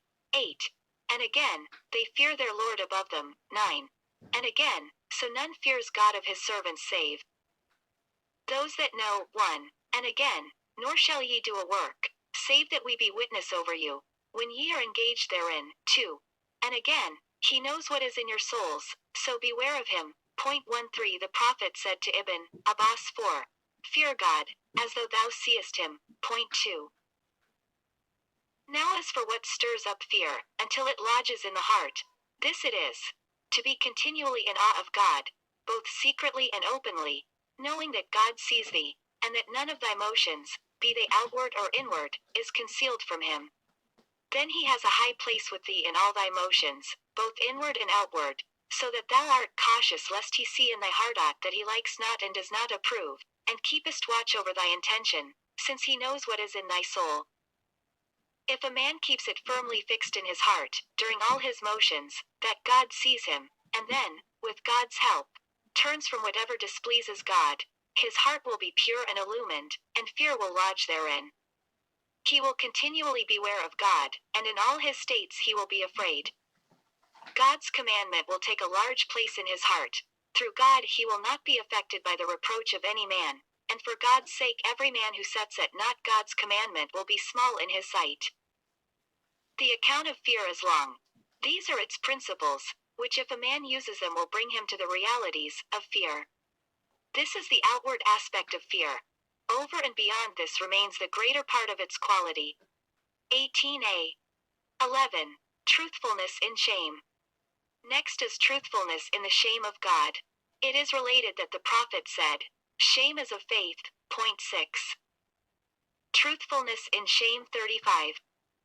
He is also reported to have said, "Shame is entirely good." Point 1. He further said, "Be ye truly ashamed of God." Whoso is truly ashamed of God, let him guard his head and what it contains, his belly and what it holds, and let him remember the grave and the affliction therein. Whoso desires the next world, quits the gods of this world. Point 2. Again, the prophet said, "Be ashamed of God, as thou wouldst be of an upright man among thy own people." A man said, "O messenger of God, what shall we show of our secret parts, and what conceal?" He replied, "Veil thy secret parts, save from thy family and that which thy right hand possesses." The man said, "Suppose one is alone?" For the prophet answered, "It is more proper to be ashamed of God." Point 6. Whenever Abu Bakr went to a privy, he used to cover his head, saying, "I am ashamed of my Lord." All these sayings prove how near God was to these men. For if a man is ashamed of God, he sees God watching over him and witnessing him in every state. I said, "What is it that stirs up shame?" He replied, 3 characteristics. First, God's kindness towards thee, and thy failure to be grateful, whilst continuing in misconduct and transgression. Secondly, the knowledge that thou wilt be in God's sight in thy place of returning and lodging. 6. And thirdly, the recollection that thou wilt stand before God, and that he will question thee about things, both great and small. I said, "And what fortifies and strengthens shame?" He replied, "The fear of God, when the wayward desire enters into the heart, so that the heart is frightened and scared. For it knows that God sees what is in it, and therefore the shame of God is established. If it continues in this, the shame will increase and wax strong." 36. The Book of Truthfulness. I said, "And what is it that begets shame?" He replied, "Apprehension lest God should turn from one and hatred, being displeased with what one has done." I said, "What prevails in the heart of one who is ashamed of his Lord?" He replied, "Fear for the vision of him who sees him. For then he is afraid of God, and therefore ashamed of him." 18b. Abu Sa'd says, "I heard a disciple ask a Gnostic, 'What is the sign of the awe of God in the heart of him who knows God?' The Gnostic replied, 'When adder and fly are equal in his sight.' I said, 'How is shame weakened?' He replied, 'By giving up self-examination and godliness.' I said, 'What are the inward states of him who is ashamed?' He replied, 'Persistent humility, continual lowliness, bowing the head, restraining the glance, gazing little at the sky, blunting the tongue so that it does not speak overmuch, being afraid to uncover in a privy, giving up frivolity and laughter, and being ashamed to enter upon even that which God has allowed, not to mention any accidental thing which God has forbidden.' Men differ from each other in the degree of shame, according as God is near to them and they to him. 12. Truthfulness in the knowledge of God's benefits and in gratitude to him. Next is truthfulness in the knowledge of God's benefits, and in gratitude to him. God says, "But we have been gracious to the sons of Adam, and we have borne them by land and sea, and provided them with good things, and preferred Truthfulness in the knowledge of God's benefits 37. Them above many that we have created. Point 1 again. God says, and if ye would number the favors of God, ye cannot count them. Point 2 God also says, remember my favors wherewith I have favored you. Point 8. When a man awakes from heedlessness, he considers and beholds God's blessings towards him, how they have been perfected both of old and now. As for his former blessings, these are, that he remembered thee before thou wast anything at all, and privileged thee with a belief in his unity, faith in him, and the knowledge of him. He also caused the pen to inscribe thy name on the preserved tablet as a Muslim. Then he caused the intervening ages to pass away, and set thee in a company of believers who have found salvation, bringing thee forth into the best of communities and the noblest of religions, of which same community is his friend Muhammad. Then he guided thee unto the traditional faith, and dealt with thee in the religious law, keeping thee far from errors and heresies. Then he brought thee up, and protected thee, and fed thee, until the ordinances of Islam became binding on thee. Point 4 Yet thou didst forget his blessing, neglecting to preserve his testament, and for a space of thy life indulging in evil desire. But in all this he exacts no recompense for thy sinning, but rather veils thee, and is clement towards thee, looking upon thee. Then he inclined towards thee. 19a. After all this, when thou hadst been refractory, and he wakened thee out of thy heedlessness, teaching thee how thou hadst failed in obedience, and he granted thee conversion unto him, and settled thee in his good pleasure. Now therefore there remains for thee, as thy bounden duty, gratitude upon gratitude. Which of his blessings canst thou number, and for which of them be grateful? Yet must thou know and practice gratitude. Gratitude is of three kinds. Gratitude of the heart, of the tongue, and of the body. 38 The Book of Truthfulness. Gratitude of the heart is, to know that all blessings come from God alone, not from any other. Gratitude of the tongue is, to praise and laud him, publishing his benefits and making mention of his kindness. Gratitude of the body is, not to use any member, which God made sound and fair of form, in any act of disobedience, but to obey God therewith. Likewise, thou wilt make all the things of this world, which he has given into thy hands to possess them, and aid for thyself in obeying him, not converting them to vanity, nor spending them in extravagance. Finally, thou wilt pay service unto God, and accord him all thy effort. So it is related that the prophet one day stood until his feet became swollen. They said to him, O messenger of God, what is this toil? Has not God excused thee? He replied, Shall I not be a grateful servant? 1. God says, Work, O family of David, thankfully. Percent 2 again. God says, If ye are grateful, I will surely give you increase. Point 3 When a man attains to the perfection of gratitude to God, he pauses, and considers, and lo, his very gratitude is a blessing from God, requiring that he should be grateful to God therefore, since he has set him among those that are grateful. Thereafter he labors in the gratitude of gratitude, and he is well nigh bewildered, so swiftly kindness follows kindness, from God to him, with goodness and all manner of graces. We are told that Moses prayed to his Lord thus, O Lord, thou hast commanded me to be grateful for thy blessing, and my very gratitude is a blessing from thee. Then God revealed to him, Thou hast truly attained knowledge, since thou knowest that that is from me, and thou hast thanked me. Umar ibn Abdul Aziz said, To recollect a blessing is itself an act of gratitude, and blessings indicate, 19b, the love of him who blesses. Truthfulness in Love 39.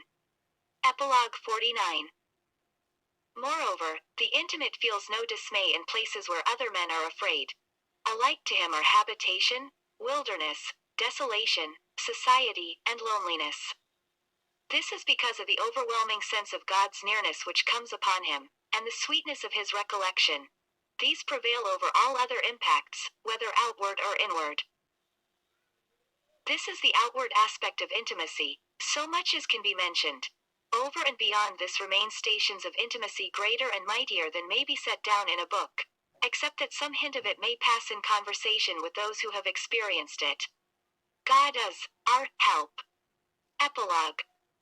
Know, O thou that askest concerning truthfulness in its exposition, that this which I have mentioned to thee is only the outward aspect of truthfulness, patience, and sincerity. This much it is necessary for all men to know and practice, especially disciples who seek to tread the path of salvation. Some there are who have nothing before God but this outward theory and practice. In this they labor, and in this they are truthful, and this brings them indeed to God's mercy and reward, and with God they have much good. One man is truthful in these stations which we have mentioned, and more.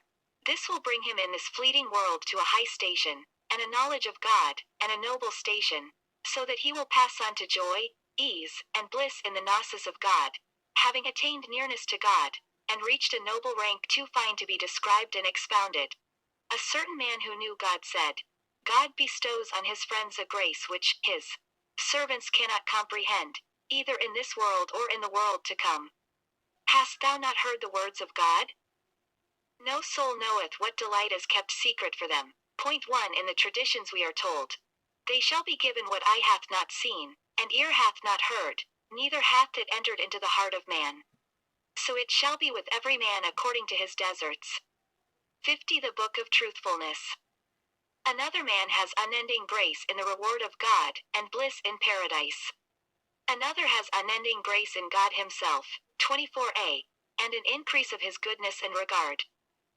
It is a true story of the prophet, that he said, of the people of paradise he is least in rank, who looks about his kingdom 2,000 years, to see it from end to end. Point 1. Another man looks upon the face of God twice in every day. Now it is absurd to say that all these are equal, or that their knowledge of God in this world was equal. God says, and we did prefer some of the prophets over others. Point 2. Superiority among men accords only with superiority in their knowledge and gnosis of God. According to their degree in these men differ from one another in this world and the next. God is our help. I said, does a man attain a state in which he no longer seeks to attain truthfulness, in which there falls from him the burden of religious works, the weight of sincerity, and the burden of patience, so that he acts truthfully, and partakes in the things which thou hast mentioned, and more, without toil or weariness? 3. He replied, yes. Hast thou not heard the tradition which relates that paradise is set about with unpleasant duties, and hell with evil desires? 4. It is also related in another story. Truth is heavy but wholesome, falsehood is light but noxious. Point 5. Now the carnal soul is attached to the love of this present abode, and is satisfied with it, loving plenty and ease therein. But truth, and the following and practice of truth, truthfulness, and all its characteristics, all these are opposed to the soul's desire. When a man understands about God, and comprehends what God has called him unto, namely, to turn from this perishing abode, and to yearn after the everlasting abode, then he constrains his soul to bear unpleasant things, and to enter upon the path of truthfulness. He resolves to labor with all his might, and is patient towards God. He toils with his soul, and prays to God for help, and God beholds him desirous of what is with him, and eager to please him. Epilogue 51. So God turns to him, with loving kindness and help, making easy for him what is hard, and what he finds difficult in himself. God gives him sweetness in exchange for bitterness, lightness for heaviness, smoothness and ease for roughness. 24b. His nightly vigils become easy for him. His private converse with God, and solitude in his service, are a joy to him after his bitter struggling. Fasting and thirsting through the heat of the day become a light thing to him, now that he has tasted the sweetness of that for which he hoped, God's ease and good reward. In this way his characteristics and states change and become easy for him, and out of every station which he endures and suffers for God's sake, seeking his favor, he gets a like recompense of good. So his character changes and his nature is transformed. His carnal soul grows quiet and his intellect revives. The light of truth lodges in him, and he grows familiar with it. Evil desire flees from him, and its darkness is extinguished. Then it is that truthfulness and its characteristics become part of his nature. Nothing but this finds he good, and with this only he associates, for he is content with naught else. Then he is clothed with his Lord's protection. Then the strategy of his enemy loses its power, and is overthrown, for his false incitements perish, and all his armor, when evil desire dies, and the carnal soul is fettered, so that it puts on the character of those on whom God has had mercy. God says, in the story of Joseph, "For the soul is very urgent to evil. Save as my Lord has mercy." The souls of the prophets and true believers were under God's mercy and protection, and so is every believer, according to the power of his faith. 52. The Book of Truthfulness. Then it is that there ceases in him that laboring after truthfulness, together with the burden of practicing it. For now he practices the truthfulness which we have mentioned, and many times greater than this, without trouble. Nay, this becomes a delight and a nourishment to him, so that if he leaves it, he is distressed at leaving it, and feels dismayed at losing it. Then truthfulness and its characteristics become an attribute of his, and no other finds he fair, until it is as though he had never been otherwise. Now the confirmation of this is to be found in the book and the prophetic practice. God says, "But those who labor for us, we will surely guide them in our paths, and verily God is with the righteous doers." Again, God says, God promises those of you who believe and do right, 25a, that he will give them the succession in the earth, as he did with those before them, and he will surely establish for them their religion which he has approved for them, and will give them in exchange, after their fear, security. They shall worship me, and shall associate not with me. Percent 2. God also says, "And we desire to be gracious with those who are weakened in the earth, and to make them leaders, and to make them heirs, and to establish for them in the earth." Point 3. God says further, "And we appointed among them leaders to guide at our bidding, for that they were patient, 4. In the loss of this world. We only desired to prove that a man must strive with his soul, and labor his utmost to be truthful, and that after this, help comes from God." Epilogue 53. The proof of this is to be found in the prophet's own practices.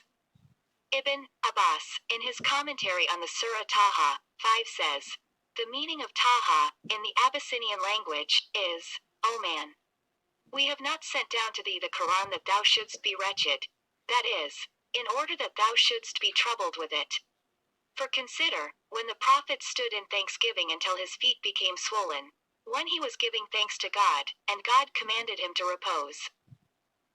It is also related that the prophet used to worship in the mountain of Iflira, for a month or more too, and so it is told that he used to be carefully on his guard against his enemy. 3. Until this verse was revealed. "And God will protect thee from men." Point 4. Then he gave up being on the watch, for he believed God's words when he told him that he would protect him, and he had sure faith, and was quiet.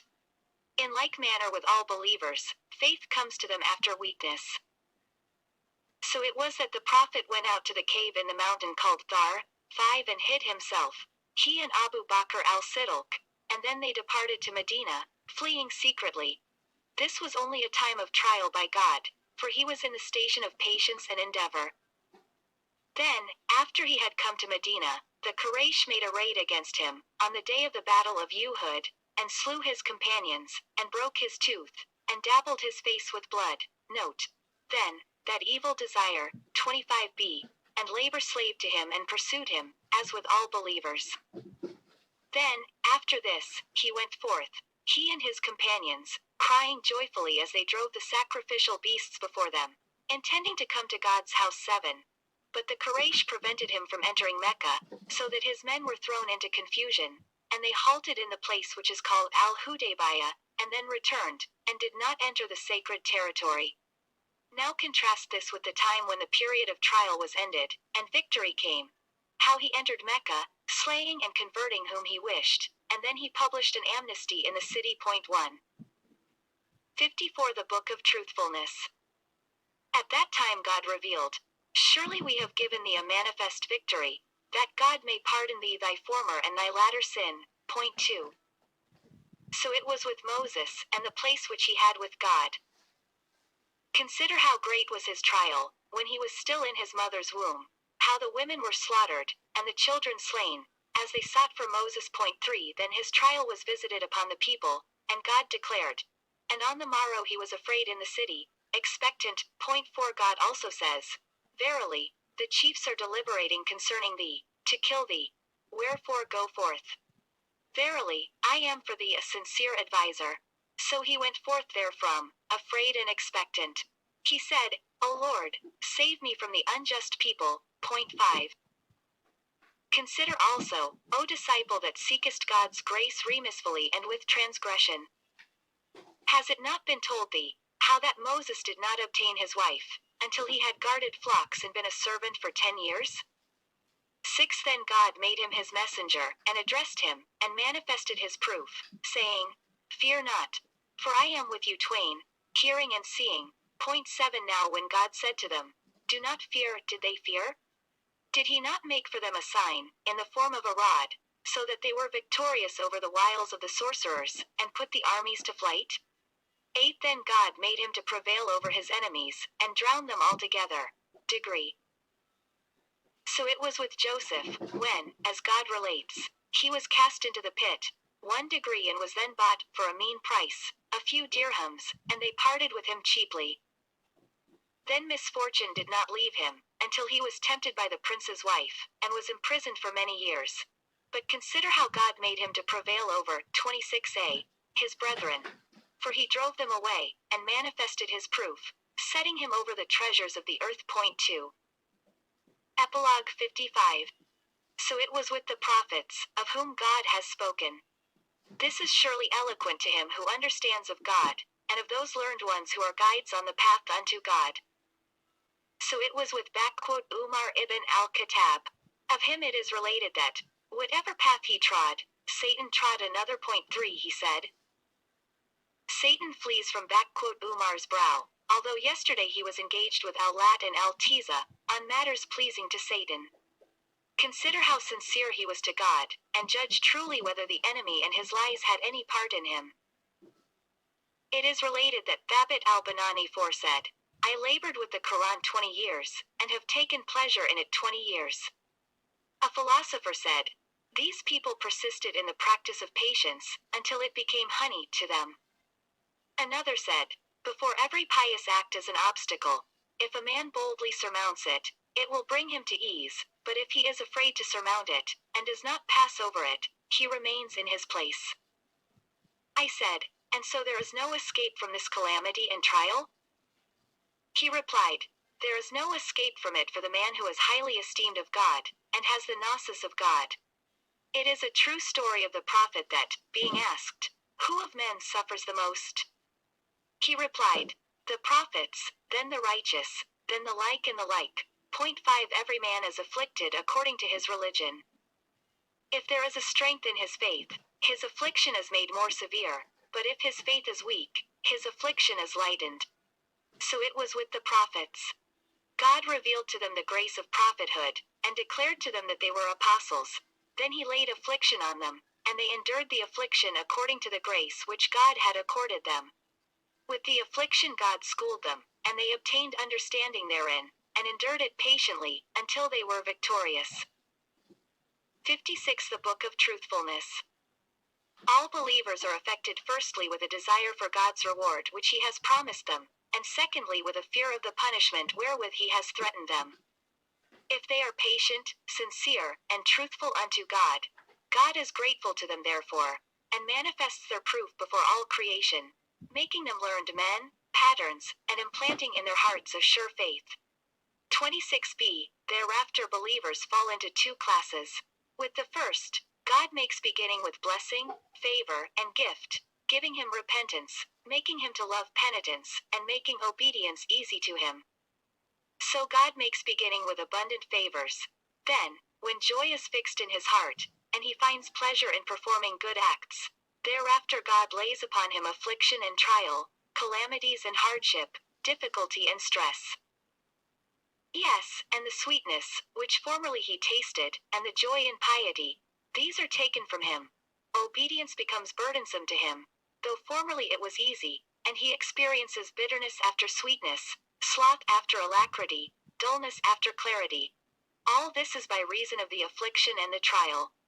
Then a weariness comes upon him.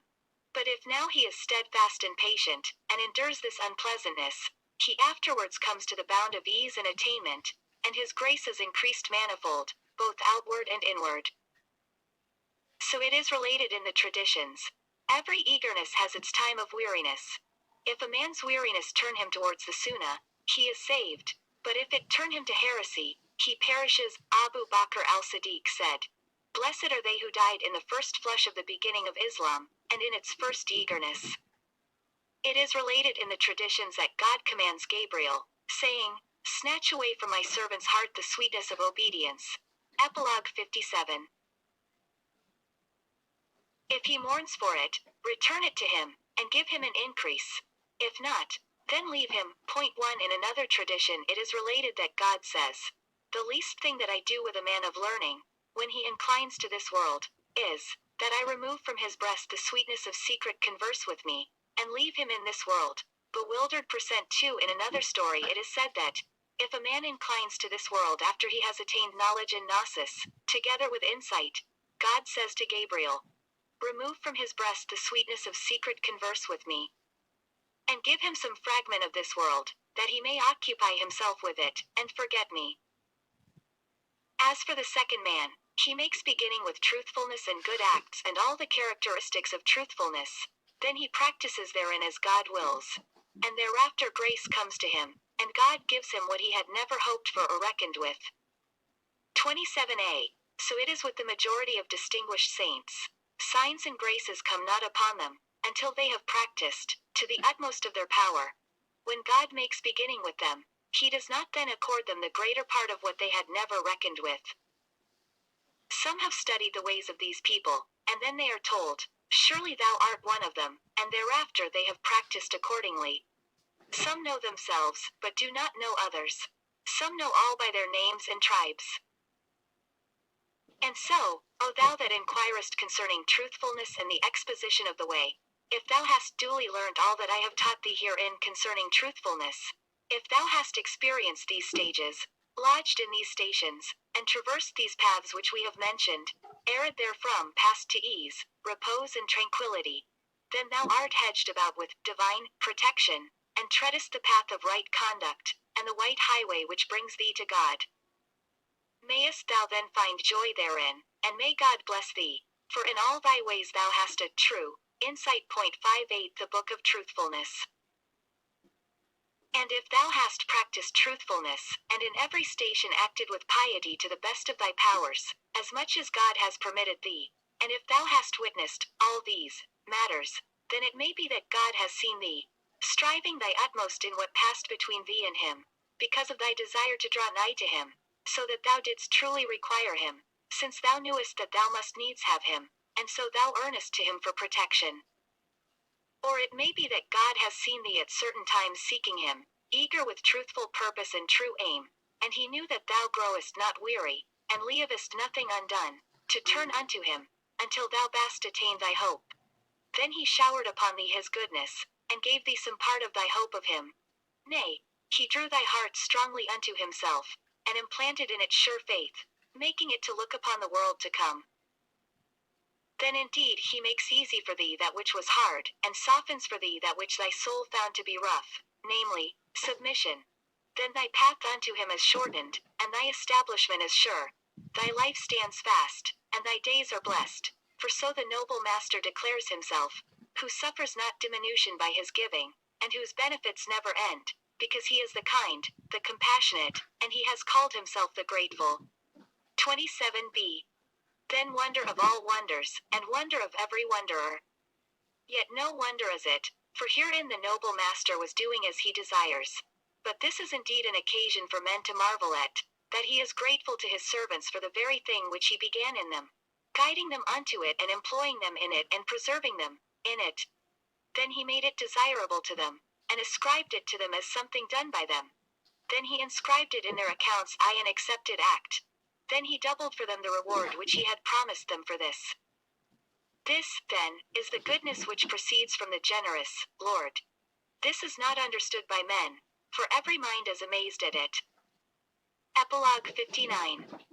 Ho then, O disciple who questionest I awake from this long slumber. These are names which God has attached to them, saying, that they were the agents. These are matters which he has ascribed to them. Yet I do not think that this belongs to any other than God. This was his assistance, and his work, in a work which he alone originated, and he alone manifested when he wished. He performs all that he desires, and with his mercy visits whomsoever he wishes. Men who understand of God meet all circumstances as I have described and set forth, and in all things return to him. For they see that all things belong to him. For he was their inception, and on him rests their completion. He is their supporter, and to him they return. God's is the command, both before and after. His is the creation and the bidding. Blessed be the Lord of the worlds. Point 1. But as for weak creatures, they imagine that herein is something which they have wrought. Alas, if they are truthful and sincere, they seek a reward therefore from God, and that is as much as they know, and yet with God they have a great good. He said, and I will mention to thee yet another station. Wherefore turn thyself attentively thereto, and any other man thou seest, referring to gnosis and knowledge and repose in God. If thou halt drunk the cup of the gnosis of God, if God has given thee to realize, through pure faith, what was already in eternity laid up for thee with him, when he desired thee, before ever thou didst desire him, knew thee before thou camest to a knowledge of him, recollected thee before thou didst recollect him, loved thee before thou lovedst him, then now within thee gratitude is stirred for all his favors, new love cleaves to thy heart for all his favors. Him thou preferest, and in him thy spirit is rejoiced, and with his nearness thou art familiar. Now thou comest unto him taking refuge, and dwelling in nearness to him. Henceforward he will not be absent from thee, and thou wilt not lose him, whether going or coming. 28a. Standing or sitting, waking or sleeping, in every state. 60. The Book of Truthfulness. Hast thou not heard what is related of the prophet? He said, Mine eyes sleep, but my heart does not sleep. Point 1. So it is with all believers, according to their degrees. How glorious then is thy occupation, O man, and how splendid thy engagement. For the Master, noble, great, exalted, rich, praiseworthy, has recollected thee again and again. Thee he singled out, to shower on thee his amplest bounty, when he guided thee to love him, so that thou didst prefer him, and he became thy ambition and desire, and the object of thy yearning. Nothing that thou possessest is due to men, for all that thou halt is a gift from God. This is the first sign of attaining to spiritual ease, that God should be the desire of his servants, God and none other. Now the sign of this is, that he preserves in thee that which he entrusted to thy heart, his recollection and his affection, making thee to feel how near he is, yearning over thee in his goodness, forgiving thee. Now cease in thee all motions of desire to attain or to draw near. One motion only remains, which stirs within thee gratitude for his favors, payment of his due, association with him and no other, pleasure in secret converse with him, joy in his service, and such worship as he in his will desired of thee, that he might show thee wherein his power dwells, and how various are his ordinances to thee, and that thou mightest understand of him. At that moment thou feelest how near he is to thee, for thou art no more occupied with thy own motions, nor seekest thou any reward or recompense therefor, as so many pious servants of God have desired.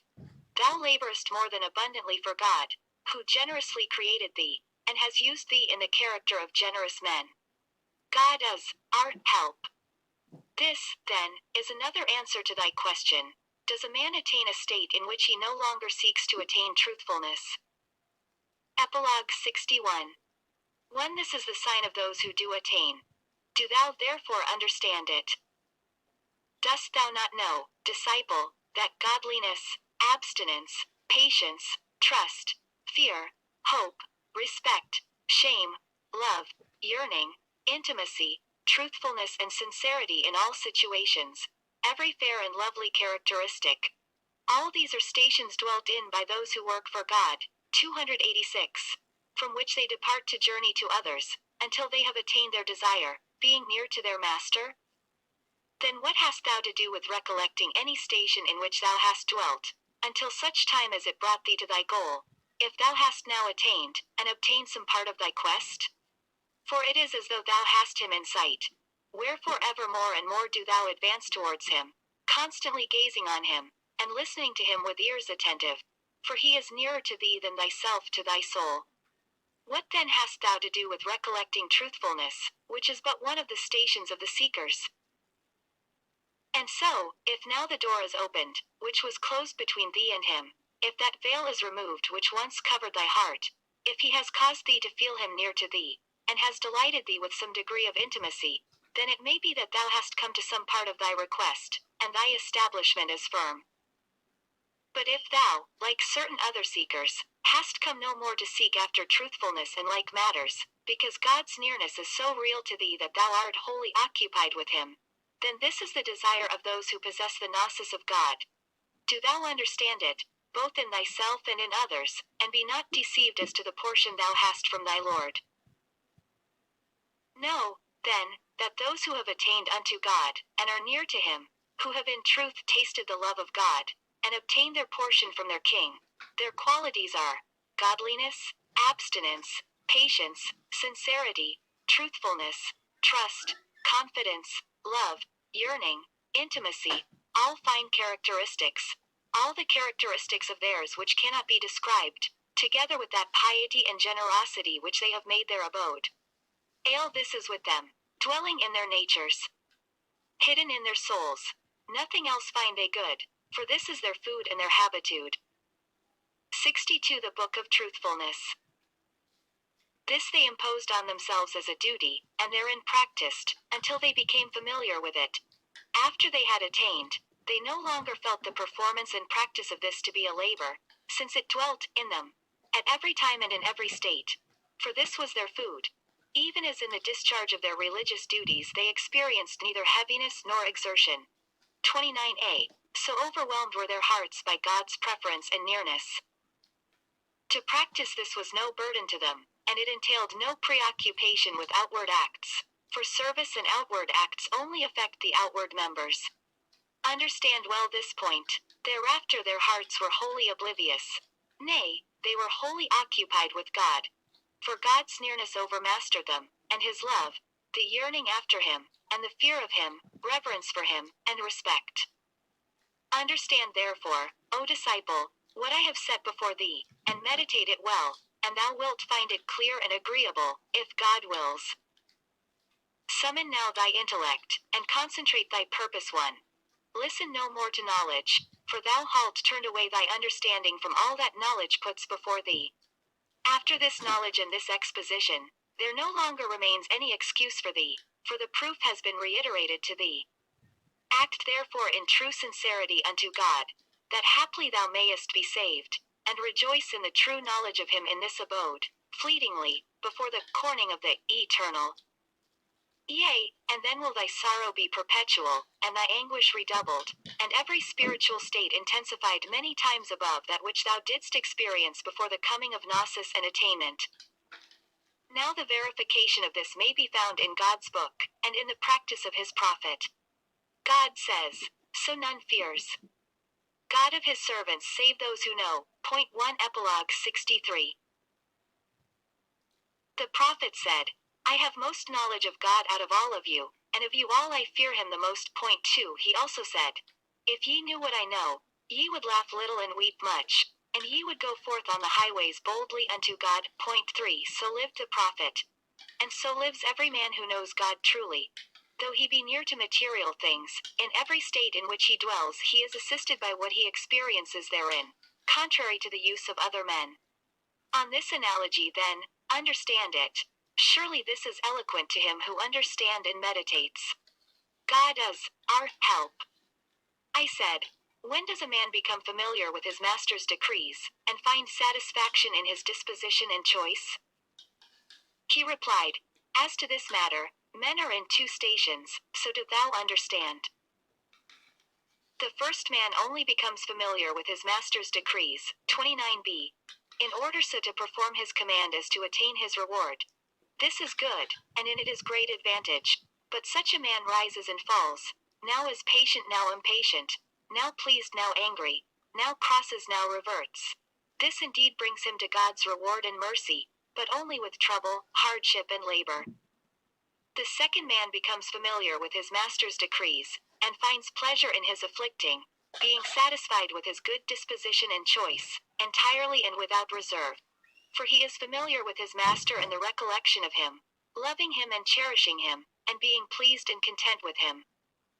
Can the decree of the beloved, O questioner, ever be a burden to the lover?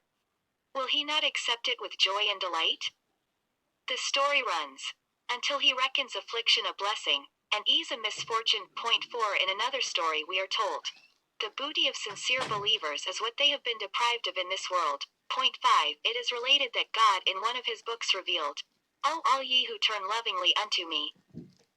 64. The Book of Truthfulness. Ye shall not be harmed by what ye obtain of this world, for I am your fortress. And ye shall not be harmed by any man's enmity, for I am your deliverance. If a man stands thus with God in all states and situations, how can it be otherwise with him than as we have mentioned? A certain man who knew God, and lived near to him, has said, these people, whose states we have been mentioning, are not satisfied that they should have to contend with affairs as they occur to them, and events as they come upon them, and then, when the events take charge of their hearts, find it necessary to be patient or pleased with them. In their case, patience and pleasure are an a positive adjunct one. Having required of themselves that they should be truly occupied with God, and wholly taken up with him, they are not satisfied that passing events should contend with their recollection of God, and even equal it. For God can overcome his affair. Point 2. Moreover, they are servants under God's decree. Only on the very rarest of occasions are they overcome, so that they need to confess their weakness to God. 30a. And ask him for help. Marvel not. Therefore, if thou seest aught of this in any of them, for so the prophet said, verily I am a man.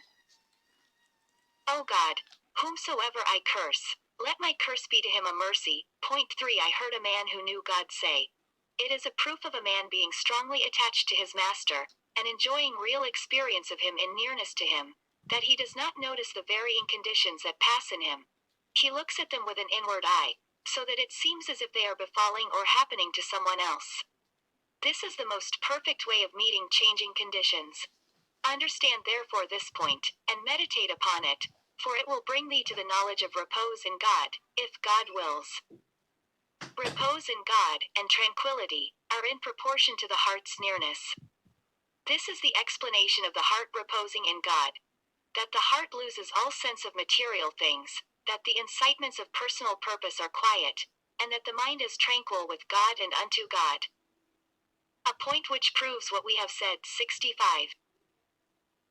Then it is that all matters pertaining to this world and the next, all deeds of piety and obedience, actually seek out the man, and attach themselves to him, for they have need of him, and join him, or rather, they are joined with him, for he has turned himself from them, being satisfied with him who possesses them, all, so that they may be said to join him. Point 1. As good acts to be credited to him at the judgment.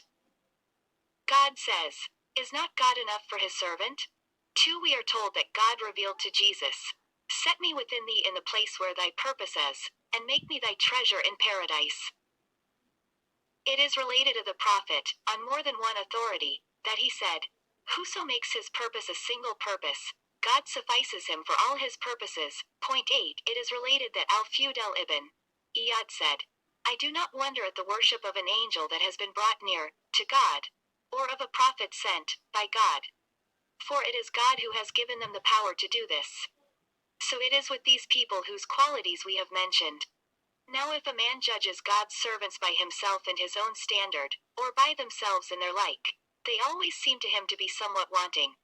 Why then should he marvel, if he judges them by God's standard, in accordance with his power and dispensation? God is our help. 30b. A point which proves what we have said. I said, what sayest thou concerning the following? There was a man who neither spoke, nor moved, nor did anything at all, without feeling that there was something required of him therein, and that there was somewhat wanting.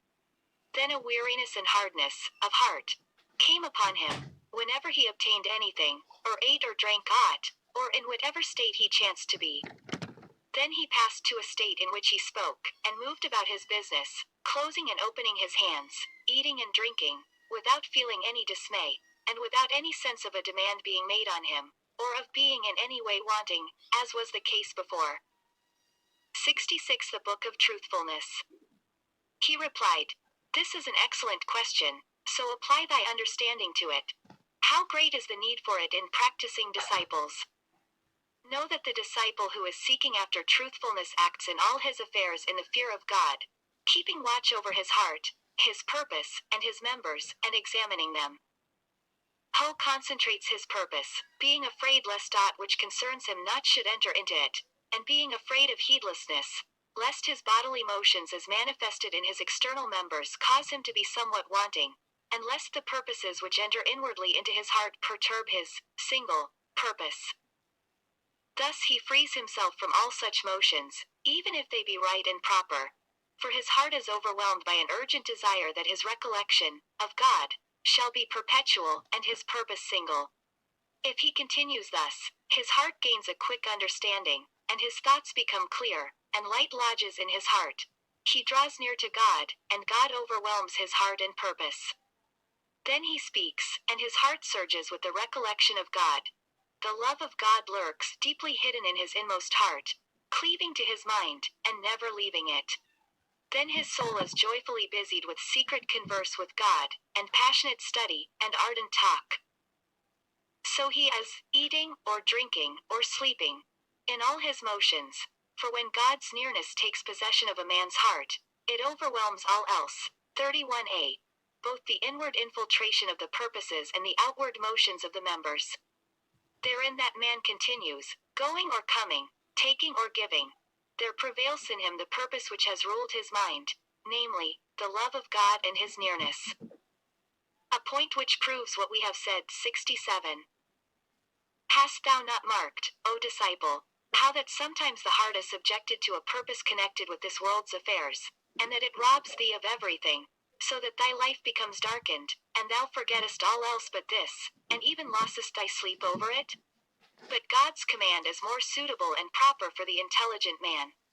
In all that we have mentioned, a man is accompanied by divine protection, so that he is preserved from all shortcoming. Understand, therefore, O questioner, this that is set before thee, and meditate thereon, and it will profit thee, if God wills. And now do thou set what I have said to thee side by side with thy question. If it suffices thee, and if it is the sort of thing which thou hast lost or found, then thank God, and he will give thee an increase. Hidden not from the learned is this that is passing within thee, for there is no hypocrisy between the disciple and his master, if God wills. Truly I am an instructor of insight and wit, in this our time. God is our help.